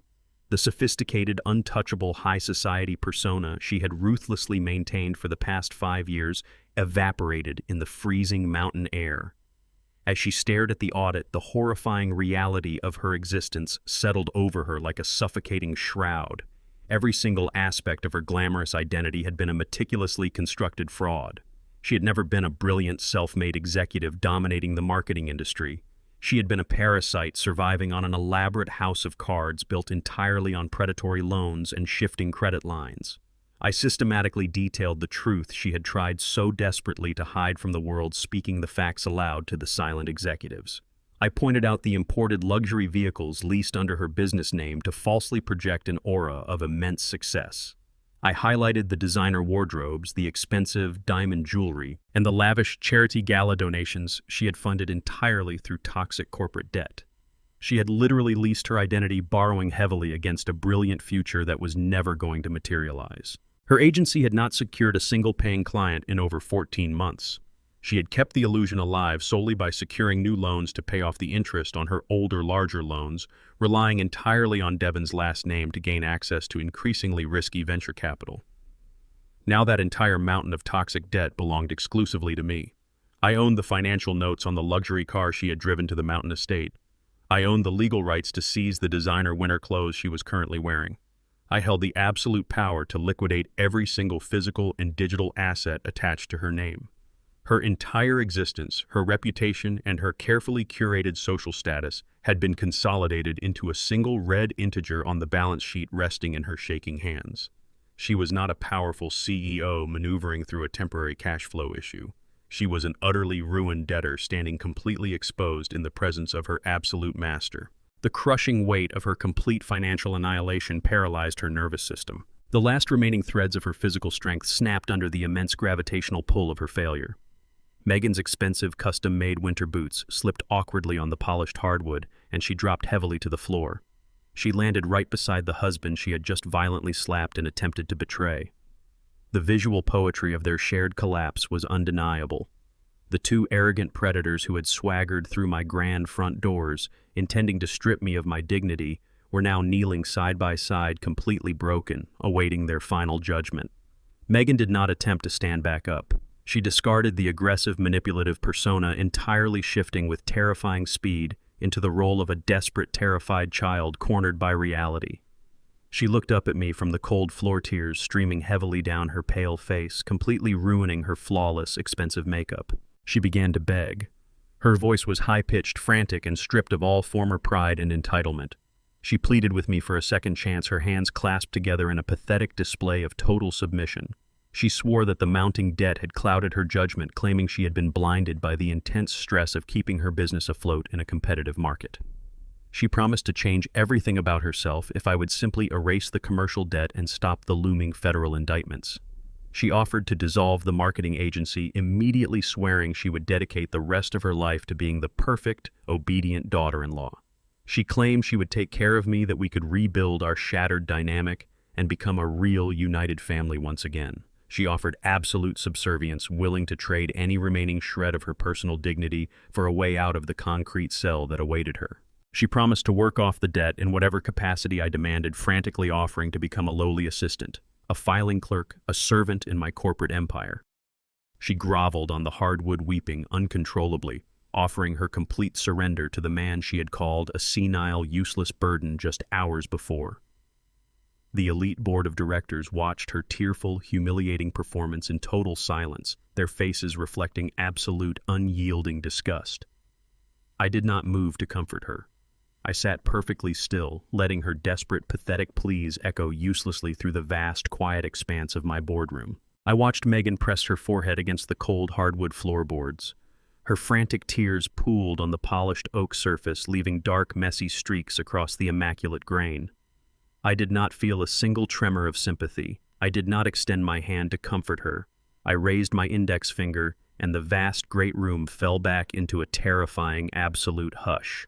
I informed them both that theatrical tears and manufactured apologies held zero currency in this room. They had meticulously planned to steal my home, quietly drained $80,000 directly from my personal checking accounts, and attempted to leverage my estate for $3 million more. The time for warm familial negotiations had officially expired the moment they forged my signature. I gestured sharply to Bradley. My lead attorney smoothly extracted 2 sleek brushed silver pens from his tailored jacket pocket. He placed them deliberately beside a newly produced stack of binding legal contracts in the center of the table. I laid out the singular, uncompromising terms of their survival with mechanical precision. They were going to sign over the physical titles to their imported luxury vehicles immediately. They were going to legally liquidate every single personal asset they had acquired over the last 5 years. Their designer watches, their offshore investment portfolios, the equity in their downtown loft. All of it would be legally transferred into a corporate holding account under my direct control to cover the stolen funds and the massive legal fees they had generated. Furthermore, Megan would officially sign away the remaining shell of her boutique marketing agency. The entire corporate entity, its intellectual property, and its remaining client data would be transferred directly into the Gregory Sterling Charitable Trust. It would be completely dismantled, sold for parts, and the proceeds distributed to organizations dedicated exclusively to protecting elderly citizens from financial exploitation. I told her the company she had built entirely on lies would finally serve a legitimate, honorable purpose. They would leave this mountain estate with absolutely nothing but the clothes on their backs. No safety net, no hidden trust funds, no secret bailouts. They would start from absolute zero. The silver pens sat gleaming under the architectural lighting, waiting for their total surrender. Bradley reached into his tailored vest and retrieved a secure satellite smartphone. He placed it face up on the oak table, the screen illuminating a single active connection. He did not need to raise his voice to command their absolute attention. He informed Devin and Megan that they were currently standing on the edge of a razor wire. The alternative to signing the asset liquidation documents was not a prolonged, expensive civil court battle. The alternative was immediate, spectacular federal incarceration. Bradley explicitly detailed the logistics of my final contingency plan. Exactly 2 miles down the private access road at the heavily fortified security gate located at the base of the mountain, 3 black tactical vehicles were currently idling in the freezing snow. Inside those vehicles sat a highly specialized, heavily armed unit of federal agents from the Financial Crimes Division. They possessed fully executed, judge-approved arrest warrants for both Devin and Megan. Bradley stated with absolute chilling calm that if they refused to sign the asset liquidation agreements, he would simply press the flashing green icon on his screen. The reinforced security gate would open remotely, and the federal task force would arrive at the front doors in exactly 4 minutes. They would be handcuffed in front of the entire Apex Holdings board of directors, hauled down the mountain in the back of a freezing transport van, and booked into a maximum security federal holding facility before sunrise. I watched Devin's eyes lock onto the glowing phone screen. I had structured this entire confrontation to flawlessly mirror the exact trap they had set for me. They had spent months secretly gathering financial ammunition, waiting for the perfect moment to execute a hostile takeover of my life while smiling to my face. I had simply outmaneuvered them, utilizing the immense corporate resources they never knew I possessed. I gave them a choice, a luxury they had never intended to offer me. They could choose total financial ruin and a brutal lesson in accountability, or they could choose a decade inside a concrete cell. The heavy silence stretched, suffocating and absolute, as the reality of the flashing green button burned into their minds. Megan did not hesitate. Her sheer survival instinct overrode any lingering scrap of pride or corporate vanity. She scrambled forward on her hands and knees, grabbing the silver pen with violently trembling fingers. She began signing her name across the liquidation documents as fast as she could, weeping hysterically as she legally signed away her luxury cars, her agency, and her completely fabricated identity. But Devin remained frozen. He stared at the pen resting on the polished oak. He stared at the stack of federal indictments. He stared at the glowing green button on Bradley's phone. He could not process the total erasure of his massive ego.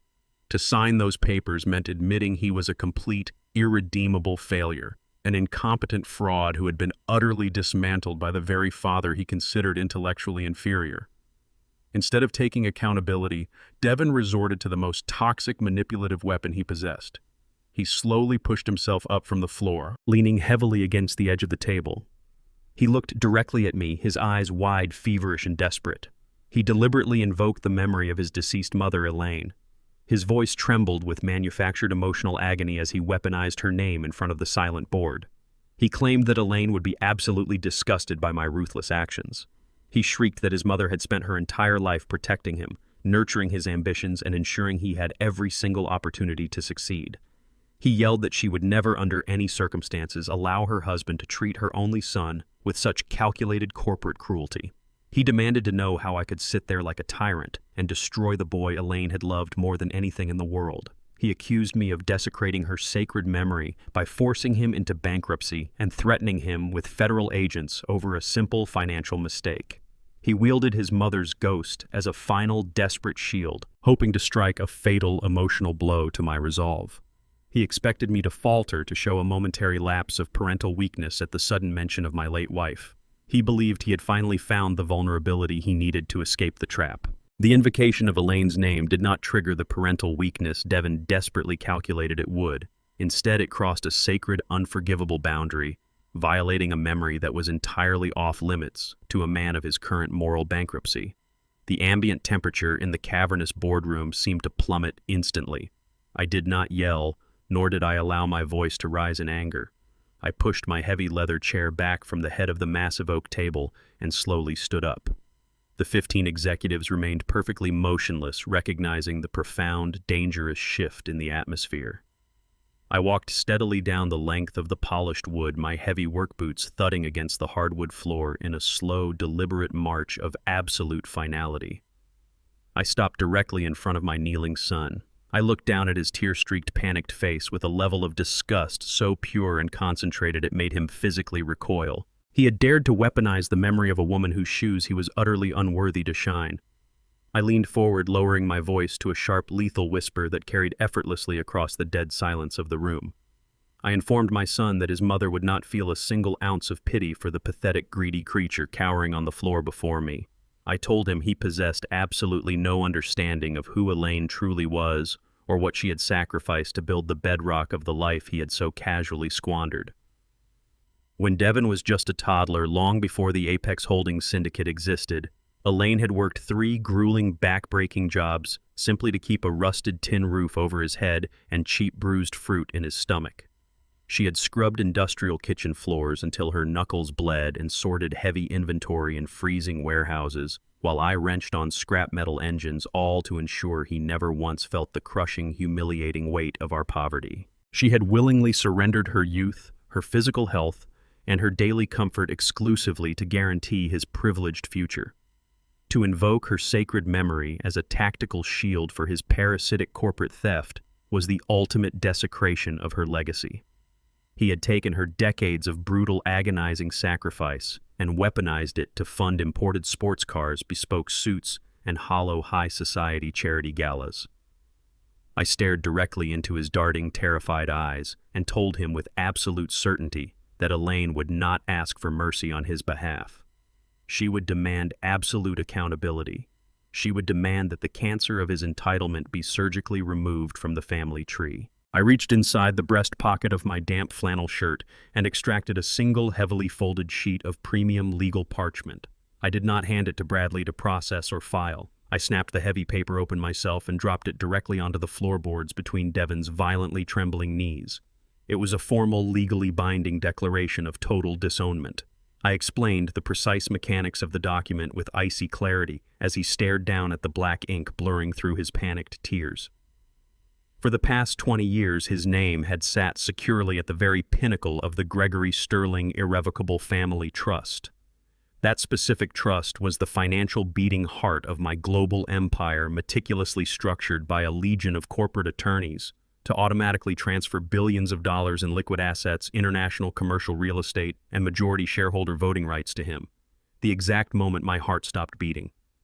I had built the most ruthless, highly efficient logistics syndicate on the planet entirely to secure a multi-generational legacy for my only child. I had designed a sprawling financial fortress to ensure his absolute safety and untouchable prosperity. Now he was staring blankly at the exact instrument of his own permanent exile. The document resting on the floor officially stripped his name, his future children's names, and any legal corporate entity associated with him from the trust entirely. I was legally and systematically severing the bloodline. I informed him that my vast accumulated fortune would be redirected exclusively toward international charitable foundations, global infrastructure development, and internal employee profit-sharing initiatives.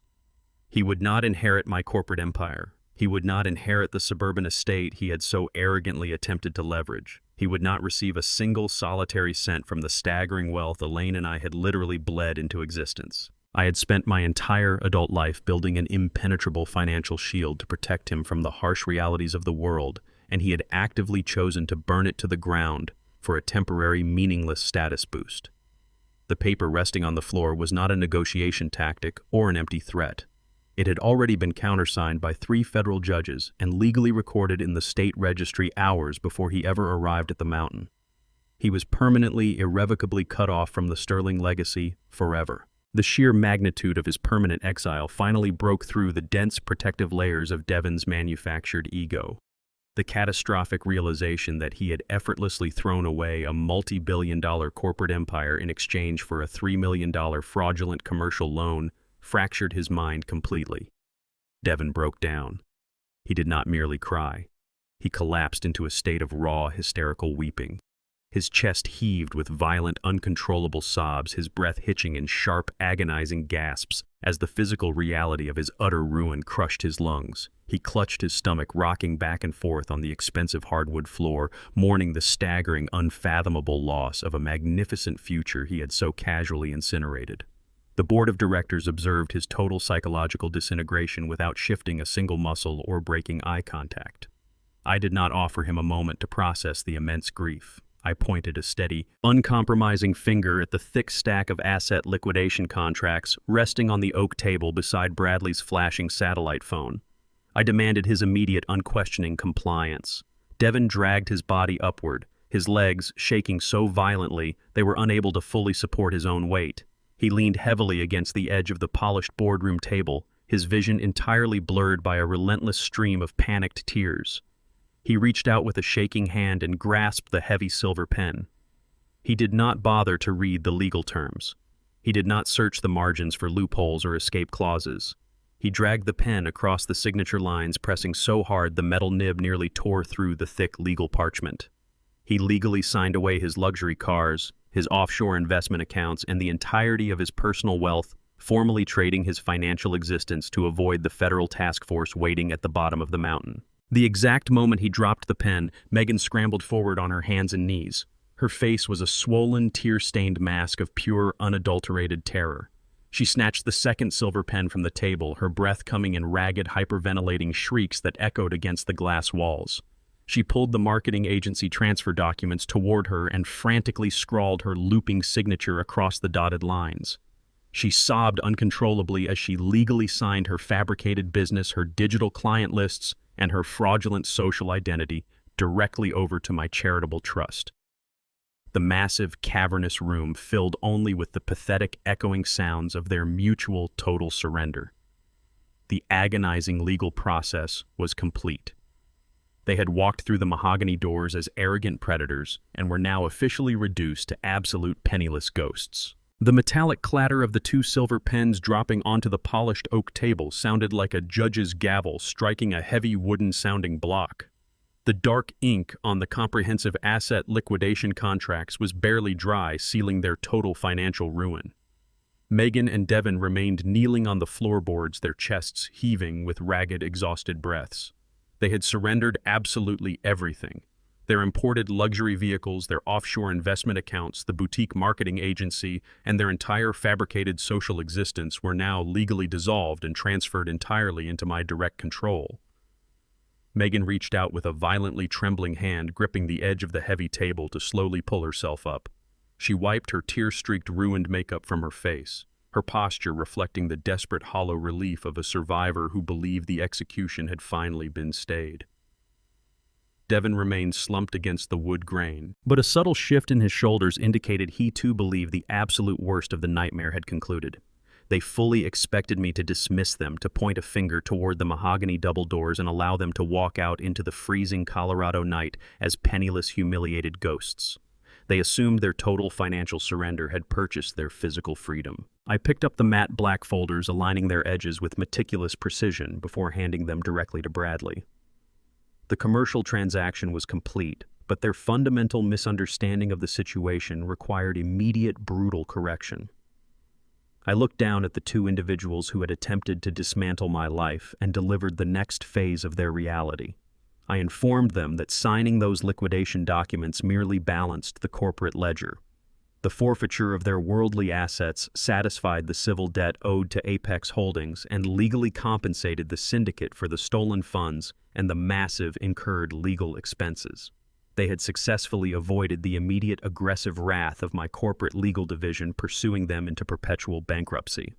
However, I clarified with a cold, unwavering tone that civil restitution does not magically erase a criminal act. Relinquishing the stolen money does not undo the felony required to steal it in the first place. Their physical legal freedom had never been on the negotiating table. The heated air in the great room seemed to drop instantly by 10 degrees. Devon's head snapped up, his bloodshot eyes widening in renewed, suffocating panic.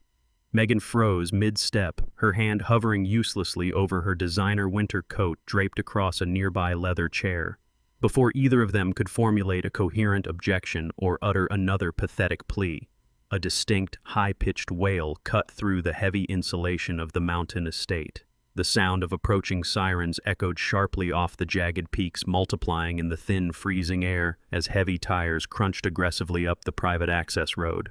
Devon frantically looked toward the reinforced glass walls, watching the pulsing rotation of red and blue emergency lights slice through the dark, swirling blizzard outside. He turned back to me, his voice a pathetic, trembling whisper begging to know what I had done. I remained perfectly still, letting the flashing lights paint sharp, shifting shadows across the silent board of directors. I explained that while the attempted theft of $3 million was a severe insult to my company, the specific method they used to secure the initial $80,000 was a direct, unforgivable assault on my person. To bypass the intense security protocols of my private checking account, Megan had not merely forged a signature on a standard bank transfer. She had systematically fabricated a comprehensive medical proxy. She had drafted and submitted fraudulent legal documents explicitly declaring me mentally incompetent, formally claiming I was suffering from advanced senile dementia and required immediate total financial guardianship. She had attempted to legally strip me of my bodily autonomy and my fundamental human rights simply to cover her failing downtown commercial lease. That specific transgression elevated their actions from simple corporate theft to severe criminal elder abuse. Bradley stepped forward, adjusting his wire-rimmed glasses with clinical detachment. My lead attorney informed my son that while the federal financial task force waiting at the base of the mountain was a highly effective negotiating contingency to ensure they signed the civil papers, the local Pitkin County authorities were not a threat. They were a scheduled reality. Bradley explicitly stated that he had contacted the local sheriff's department exactly 1 hour before Devon and Megan had even stepped foot through the front doors. He had securely transmitted the digitally forged medical proxy, the falsified notary stamps, and the unauthorized bank transfer logs directly to the local district attorney. The police had been dispatched long before the screaming argument had even begun. The heavy brass-handled mahogany doors at the rear of the foyer swung open with sudden, forceful authority. 2 local uniformed officers, their heavy winter gear dusted with fresh snow, marched deliberately into the great room. The bitter mountain wind rushed in behind them, violently disrupting the stagnant, heated air of the boardroom. The officers did not pause to admire the cathedral ceiling or the powerful executives sitting around the polished oak table. Their eyes locked immediately onto the 2 individuals identified in the felony warrants resting in their patrol vehicles. The metallic jingle of steel handcuffs unspooling from tactical belts broke the absolute silence of the room. The abstract concept of consequences instantly crystallized into the terrifying reality of a cold jail cell. Megan's fragile, desperate composure shattered into pure, unadulterated hysteria. As the first officer stepped toward her, she backed away rapidly, colliding hard with an empty chair. She screamed in absolute horror, her voice cracking as she shrieked that she was a victim, a respected business owner, a member of elite society who did not belong in the back of a freezing police cruiser. She thrashed wildly, attempting to bat the officer's hands away, crying out about her ruined designer clothes and the total undeniable destruction of her carefully curated reputation. The officer remained entirely unmoved by her theatrical panic. He grabbed her wrists with practiced, unapologetic force, twisting her arms firmly behind her back. The sharp mechanical click of the steel cuffs ratcheting shut echoed loudly, officially terminating her glamorous fabricated life. She sobbed uncontrollably, her knees buckling as the officer hauled her upright, forcing her toward the exit. She dragged her feet, weeping bitterly as she was pulled away from the warmth of the estate. Devon did not fight. The final revelation of his complete, inescapable ruin had entirely hollowed him out. He did not yell, he did not beg, and he did not attempt to shift the blame a second time. The psychological weight of losing his inheritance, his marriage, and his freedom in a single evening severed his nervous system completely. As the second officer approached him, Devin simply dropped his chin to his chest. He slowly, mechanically extended his trembling hands forward, offering his wrists in absolute, crushing defeat. The cold steel locked securely around his skin, binding him to the consequences of his extreme arrogance. He did not look back at the board of directors, and he did not dare to look at me. He kept his eyes glued to the scuffed floorboards, moving like an empty shell as the officer guided him toward the mahogany doors. I stood in the center of the great room, watching the flashing red and blue lights swallow my son and his wife into the freezing blizzard. The heavy doors slammed shut behind them with a definitive thud, sealing out the violent storm and returning my home to its rightful absolute peace. The taller of the two uniformed deputies did not raise his voice to compete with Megan's escalating hysteria. He simply began reciting her Miranda rights in a flat, heavily practiced baritone that cut straight through her shrill protests. He informed her of her right to remain silent, a right she was aggressively failing to exercise. Megan twisted her shoulders violently, digging the sharp heels of her custom winter boots into the polished hardwood in a desperate, undignified attempt to halt her forward momentum. She shrieked that they were making a catastrophic mistake, threatening the officers with massive civil lawsuits and demanding to speak to the chief of police. When her legal threats failed to produce any hesitation from the deputies, she turned her frantic, tear-streaked face toward her husband. She screamed at Devin to do something, demanding that he use his family name to stop the arrest, entirely forgetting that he had just legally surrendered that exact name mere moments ago. Devin did not lift his head. He remained completely unresponsive, a hollow, defeated vessel shuffling forward under the firm grip of the second officer. His absolute silence fueled Megan's panic. She thrashed wildly, attempting to drop her dead weight to the floor to force the officers to carry her. The deputies immediately lost their remaining patience for the high society spectacle.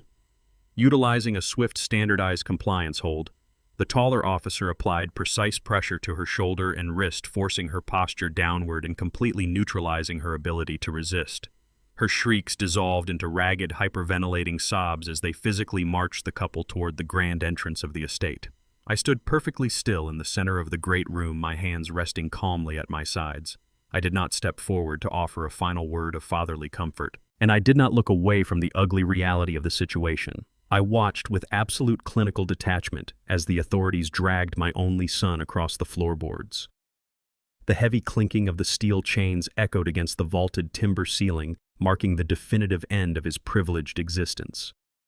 He passed within 3 feet of me, his eyes glued firmly to the toes of his expensive shoes, unable to meet the gaze of the man he had tried to destroy. The 15 members of the Apex Holdings Board of Directors remained seated around the massive oak table, bathed in the soft glow of the architectural lighting. They did not speak a single word. They did not exchange subtle glances, nor did they shift uncomfortably in their heavy leather chairs. They sat in absolute paralyzed silence, serving as the captive audience to the spectacular surgical precision of my retaliation. For the past 5 years, a quiet, dangerous narrative had slowly circulated through the highest echelons of my corporate empire. Several of the younger, fiercely ambitious executives currently sitting at that table had secretly whispered that my insistence on maintaining a modest, unremarkable suburban lifestyle was a definitive symptom of declining strength. They had quietly speculated that the aging founder had lost his predatory edge, assuming that my devotion to a quiet, unassuming routine meant I was no longer fit to ruthlessly defend the apex of the global logistics syndicate I had built. They had mistaken my chosen piece for a lack of capability. Tonight, every single one of those whispered doubts was permanently, violently eradicated. They had just witnessed a masterclass in total corporate warfare. I had not merely defended my assets. I had orchestrated a breathtakingly complex international debt buyout coordinated directly with federal financial task forces and secured immediate local arrest warrants, all without generating a single leak within my own company. I had allowed the enemy to walk directly into the center of my fortress, let them believe they held the tactical advantage, and then systematically dismantled their entire existence in under 20 minutes. The board members looked at the empty space on the floor where Devin and Megan had just knelt, and their professional loyalty instantaneously solidified into profound, fearful reverence. Any executive harboring secret long-term ambitions of usurping the chairman abandoned that thought entirely in the freezing mountain air. They realized with absolute clarity that the unassuming mechanic in the worn work boots was a camouflage. To cross Gregory Sterling was not simply a career risk. It was an invitation to total, inescapable annihilation. I had just effortlessly crushed my own flesh and blood for attempting a hostile takeover. They fully understood exactly what I would do to a disloyal employee. The heavy brass-handled mahogany doors were pulled open by the deputies, granting immediate entry to a howling gust of freezing Colorado wind. The violent blizzard aggressively rushed into the grand foyer, swirling pristine white snowflakes across the dark imported rugs. Devon stepped out into the freezing night without a coat. His head still bowed, offering zero resistance as the bitter cold instantly penetrated his thin, tailored suit. The officers guided him swiftly down the stone steps and secured him in the back of the second idling patrol cruiser, pressing his head down to clear the reinforced doorframe. Megan required significantly more physical persuasion. She dug her heels into the snow-covered stone, her muffled cries tearing through the howling wind as the first officer bodily pushed her into the back seat of the lead vehicle. The heavy reinforced glass doors slammed shut instantly, severing her frantic screaming from the quiet sanctuary of the mountain. The officers climbed into the front seats, their radios crackling briefly with dispatch confirmation before they shifted the heavy tactical vehicles into gear. The massive engines roared, echoing deeply against the jagged snow-covered peaks surrounding the isolated property. The thick winter tires gripped the icy pavement, and the cruisers began their slow, deliberate descent down the winding, treacherous mountain pass. I walked slowly toward the towering floor-to-ceiling glass wall at the front of the great room. I stood with my hands clasped behind my back, watching the pulsing rotation of the red and blue emergency lights paint frantic, shifting shadows across the towering pine trees and the massive snowdrifts. I watched the flashing lights shrink as the vehicles navigated the sharp switchbacks, growing smaller and fainter with every passing second. Eventually, the intense whiteout conditions of the blizzard swallowed the cruisers entirely, erasing the final visual trace of my son and his treacherous wife. The sprawling mountain estate fell back into a state of profound, absolute stillness. The immediate existential threat to my life, my financial legacy, and my corporate empire had been completely neutralized. The parasitic infection had been surgically excised from the host, and the long, agonizing chapter of their deception was permanently closed. I turned my back to the glass, leaving the blizzard behind me, and looked toward the silent board of directors to resume the business of the evening. The heavy mahogany doors remained shut, effectively silencing the howling blizzard outside. I stood in the vast, quiet foyer for a few seconds longer, allowing the freezing draft to dissipate into the heated air of my home. The parasitic infection had been excised. I turned my back on the entrance and walked with slow, deliberate steps toward the center of the great room. The 15 members of the Apex Holdings Board of Directors had not moved an inch. Their eyes tracked my progression with a mixture of absolute awe and deeply rooted terror. I reached the head of the polished oak table, pulled out my heavy leather chair, and sat down. I smoothed the lapels of my flannel shirt and rested my forearms on the wood grain. The personal, unpleasant family matter was officially concluded. It was time to resume the scheduled corporate business. I looked directly at the chief executive officer sitting to my immediate right. The older man swallowed hard, the sharp movement of his Adam's apple highly visible in the tense atmosphere. He nervously adjusted his silk tie, cleared his dry throat with a rough cough, and reached for the thick, leather-bound financial ledger resting in front of him. He flipped the cover open, his fingers trembling slightly as he attempted to locate the correct page for the quarterly fiscal review. I did not wait for him to find his place. I began reciting the precise fractional percentage drops in our European shipping yields from the previous quarter, quoting the exact revenue deficits entirely from memory.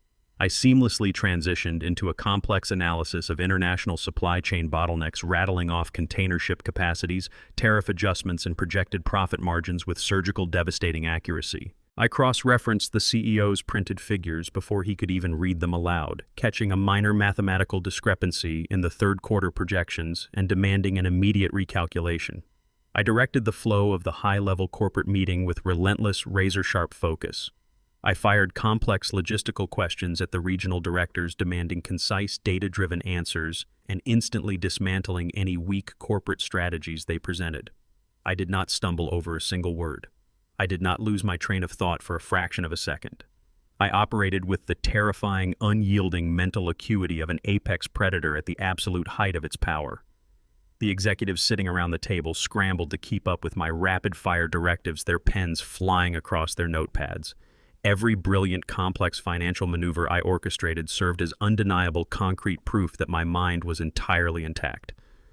The narrative of the confused, declining old man that Megan had so desperately tried to sell to the authorities was shattered into 1,000 pieces. I was not slipping into the shadows of dementia.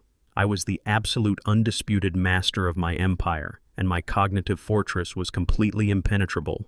After 50 minutes of grueling, high-level logistical restructuring, I signaled for a shift in the corporate agenda. I leaned back in my chair, interlacing my fingers as the exhausted executives finally paused their frantic note-taking. I informed the board that Apex Holdings would be immediately establishing a brand new philanthropic initiative under the umbrella of our primary corporate trust. I projected a new financial slide onto the massive digital display mounted on the far wall. The screen illuminated a single highly specific figure of $3 million. A profound silence washed over the table as the executives recognized the exact numerical value of the fraudulent commercial loan my son had attempted to secure against my mountain estate. I stated with cold, unwavering authority that this specific sum of corporate capital would be permanently redirected away from our standard investment portfolios. It was to be immediately deposited into a heavily guarded trust fund specifically designated for a national grant program. I officially named it the Elaine Sterling Elder Protection Initiative. I explained the precise, unyielding parameters of the organization to the captive audience. This massive infusion of capital would be utilized exclusively to deploy elite legal teams, aggressive forensic accountants, and immediate financial safety nets for elderly citizens who were actively being targeted by predatory relatives. It would fund aggressive litigation against opportunistic children and manipulative caretakers who attempted to utilize forged medical proxies, fraudulent power of attorney documents, and emotional blackmail to strip senior citizens of their life savings and personal dignity. As I detailed the uncompromising mission statement of the new foundation, I allowed the board to understand the deeper historical motivation behind the brutal precision of my retaliation tonight. Decades ago, long before the syndicate generated its first billion, Elaine's own aging parents had been utterly decimated by a predatory, highly manipulative financial scam orchestrated by a distant, greedy relative. Elaine had watched her mother and father lose their modest family home and their meager retirement savings, completely powerless to stop the legal theft due to a lack of financial resources.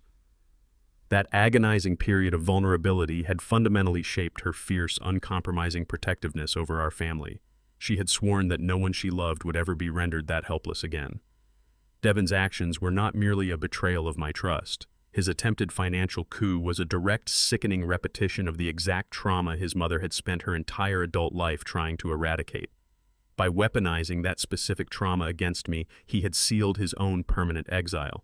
I was simply taking the exact amount of money he intended to use for his own vanity and weaponizing it to hunt down predators exactly like him. The $3 million would serve as an aggressively funded sword and shield for the vulnerable, effectively transforming his greed into an instrument of absolute justice. I finished outlining the stringent operational guidelines of the new initiative and rested my hands flat against the polished oak table.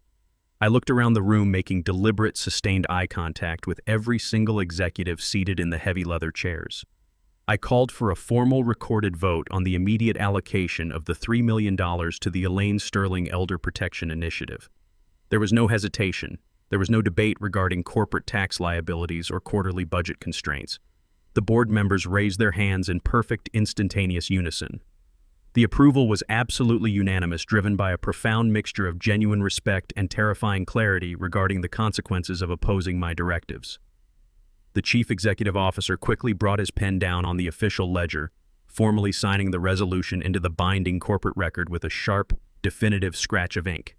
I gave a single, curt nod of acknowledgement and officially adjourned the emergency board meeting. The overwhelming tension that had gripped the great room for the past 2 hours finally began to dissipate, replaced by the hushed, hyper-efficient sounds of departure. The executives stood up quickly, showing zero desire to linger in the formidable atmosphere of my mountain fortress. They gathered their scattered financial printouts, clicked their sleek metal briefcases shut, and retrieved their heavy designer winter coats from the coat racks near the grand fireplace. They moved with a synchronized, quiet urgency, exchanging polite, deeply respectful nods in my direction as they zipped their collars against the looming cold. No one mentioned the screaming match. No one brought up the federal agents, the forged medical proxies, or the sound of the police sirens fading down the mountain pass. They simply expressed their gratitude for my leadership and filed respectfully toward the mahogany double doors. I remained in my chair at the head of the table, watching the procession of powerful men and women exit my home. The heavy doors opened and closed repeatedly, letting in brief, howling bursts of the Colorado blizzard before sealing shut again. Through the floor-to-ceiling glass walls, I observed the long line of black luxury SUVs idling in the circular driveway. The executives climbed into the heated cabins of their waiting vehicles, the heavy tires carving fresh tracks through the accumulating snowdrifts as they slowly navigated toward the secure front gates. The pulsing red taillights disappeared one by one into the blinding whiteout conditions, leaving the estate in total absolute isolation. The sprawling mountain property was completely silent once again. The immediate suffocating threat to my life, my freedom, and my legacy had been entirely neutralized. I sat alone in the dim architectural lighting, the signed asset liquidation contracts resting quietly on the table, surrounded only by the steady, comforting roar of the winter storm outside. The rhythmic, heavy thumping of tactical helicopters slowly faded into the howling Colorado blizzard. The private security choppers, having escorted the local authorities and the corporate convoy down the treacherous mountain pass, finally cleared the immediate airspace. Their deafening mechanical roar was gradually swallowed by the relentless, freezing wind battering the thick glass walls of the estate. The vast vaulted great room, which just moments ago had served as the brutal execution ground for my son's financial existence, was now entirely empty. The intense architectural lighting cast long, quiet shadows across the polished oak table, illuminating the scattered legal documents, and the two discarded silver pens, resting exactly where Devin and Megan had abandoned them. I remained seated at the head of the table, staring at the empty leather chairs. The physical silence of the mountain fortress was absolute, pressing against the glass like a physical weight, but the internal quiet was even more profound. The war was officially over. I heard the sharp, distinct clinking of heavy crystal echoing from the far side of the room.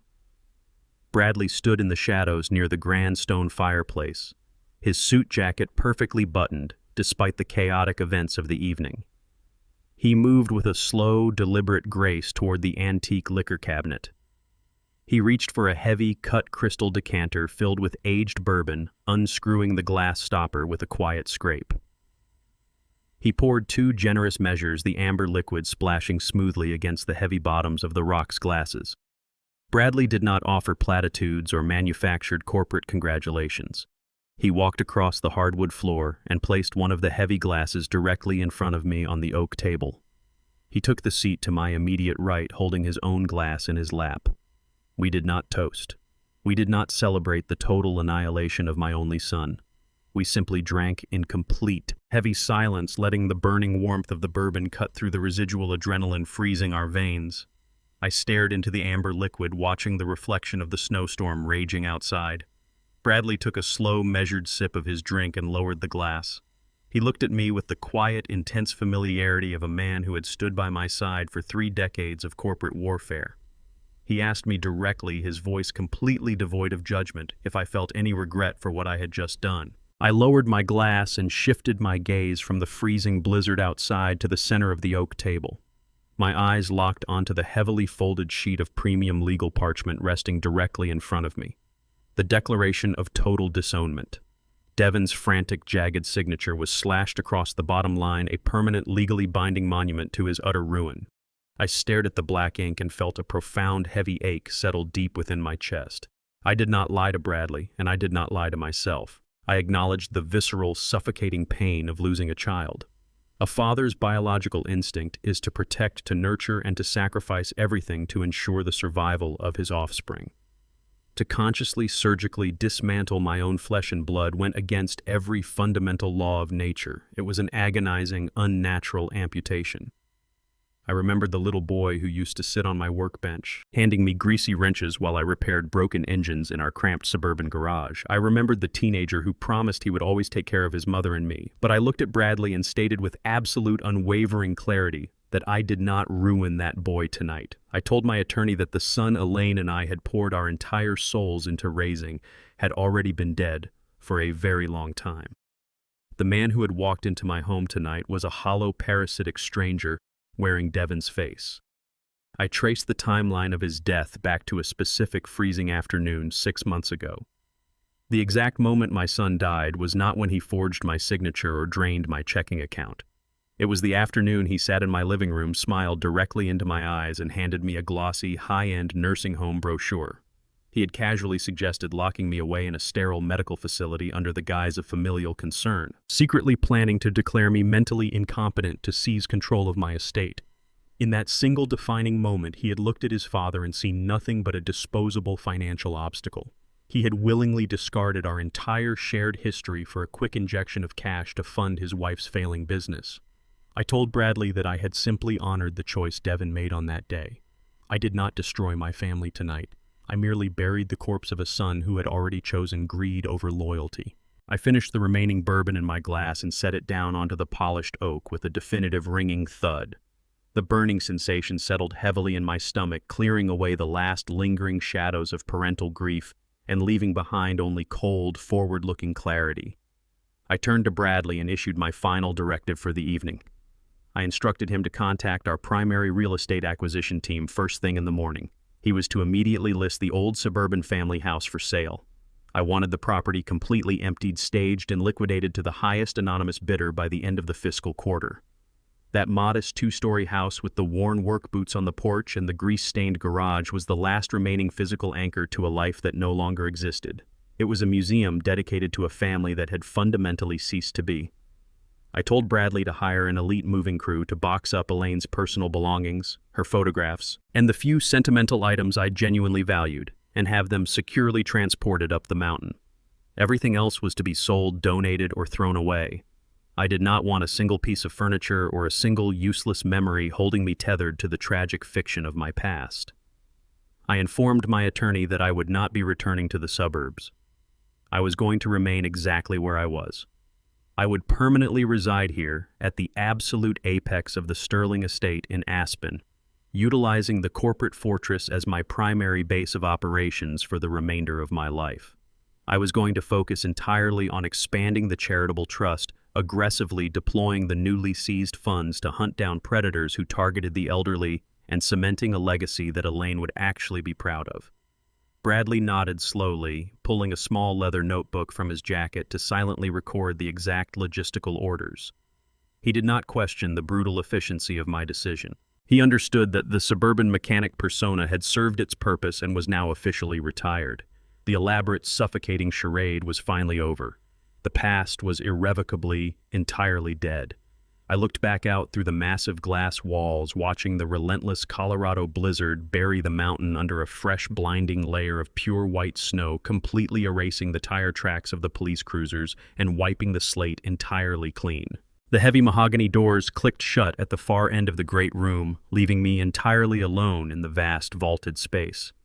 Bradley had departed to execute his final directives, taking the last remnants of the evening's chaotic energy with him. I pushed myself up from the heavy leather chair at the head of the boardroom table.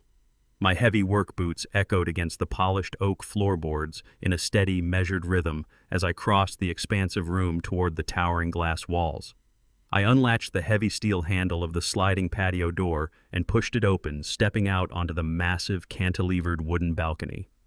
The freezing, biting air of the Colorado Rocky Mountains hit my face like a physical strike.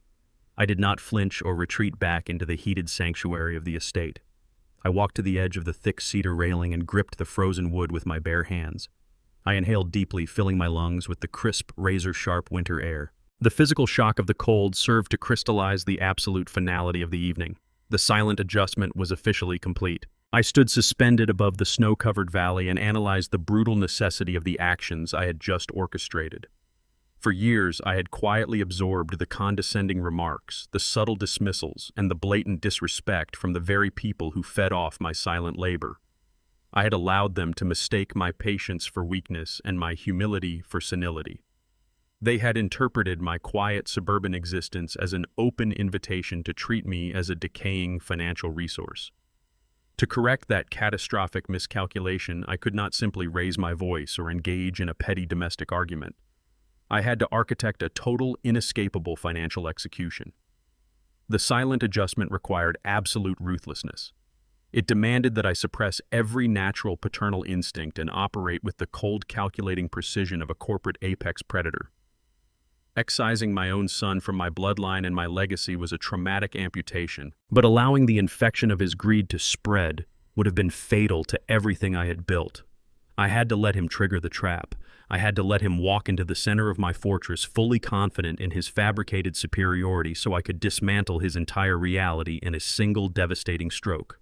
The freezing wind whipped around my shoulders, but my core burned with the unshakable certainty that my retaliation was completely justified. The rot had been surgically removed. I looked up at the jagged, snow-capped peaks illuminated by the pale moonlight breaking through the dissipating storm clouds.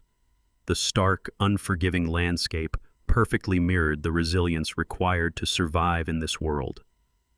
My thoughts drifted away from the pathetic display of my former son and settled firmly on the memory of Elaine.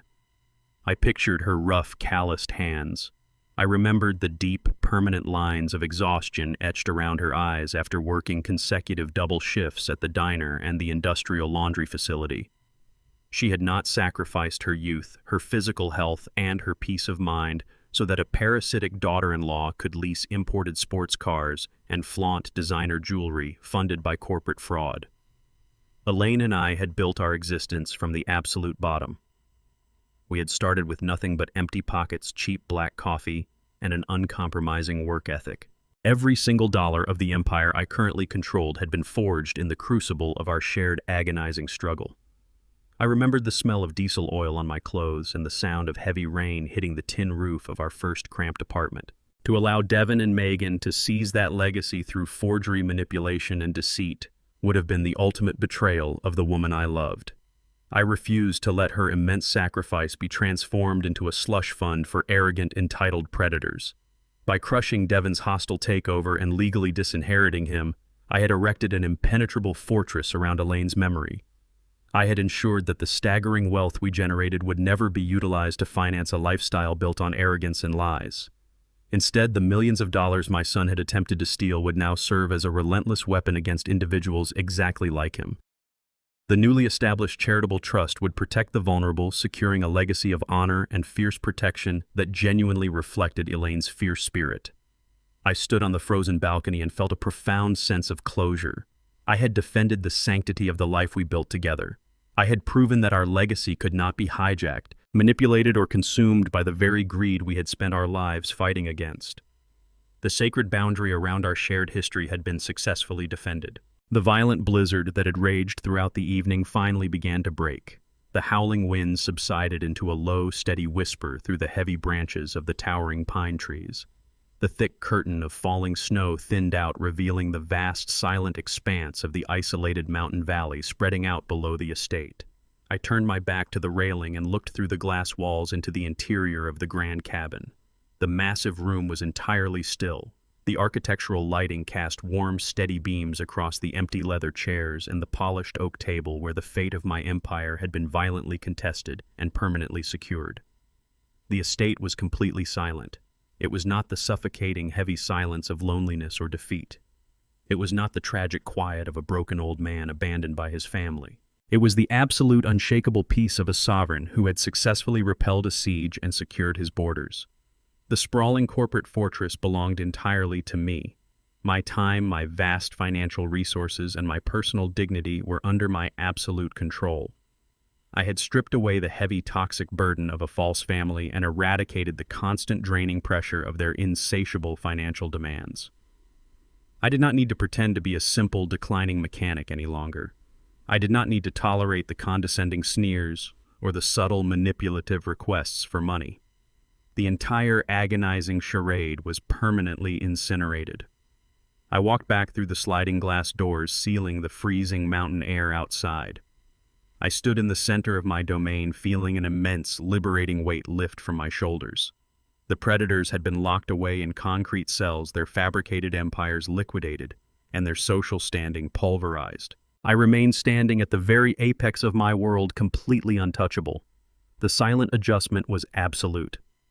I walked toward the grand stone fireplace to extinguish the dying embers, ready to wake up the next morning and begin the first day of my entirely reclaimed life. The fundamental lesson of this story is that true family loyalty is defined by unwavering respect and mutual protection, never by simple biological connection or financial entitlement. Bloodline does not grant immunity from the consequences of profound betrayal. When toxic relatives weaponize your love and manipulate your trust to strip away your dignity, you must possess the immense courage to sever those ties completely. Setting absolute boundaries is not an act of cruelty, but a strictly necessary measure of self-preservation. Ultimately, your peace and legacy are far too valuable to be sacrificed to the insatiable greed of ungrateful, entitled predators. If you found value in this story of reclaiming dignity and enforcing absolute boundaries, please share your thoughts and experiences in the comments section below. Subscribe to our channel for more empowering narratives and hit the notification bell so you never miss a lesson in self-worth and unyielding resilience.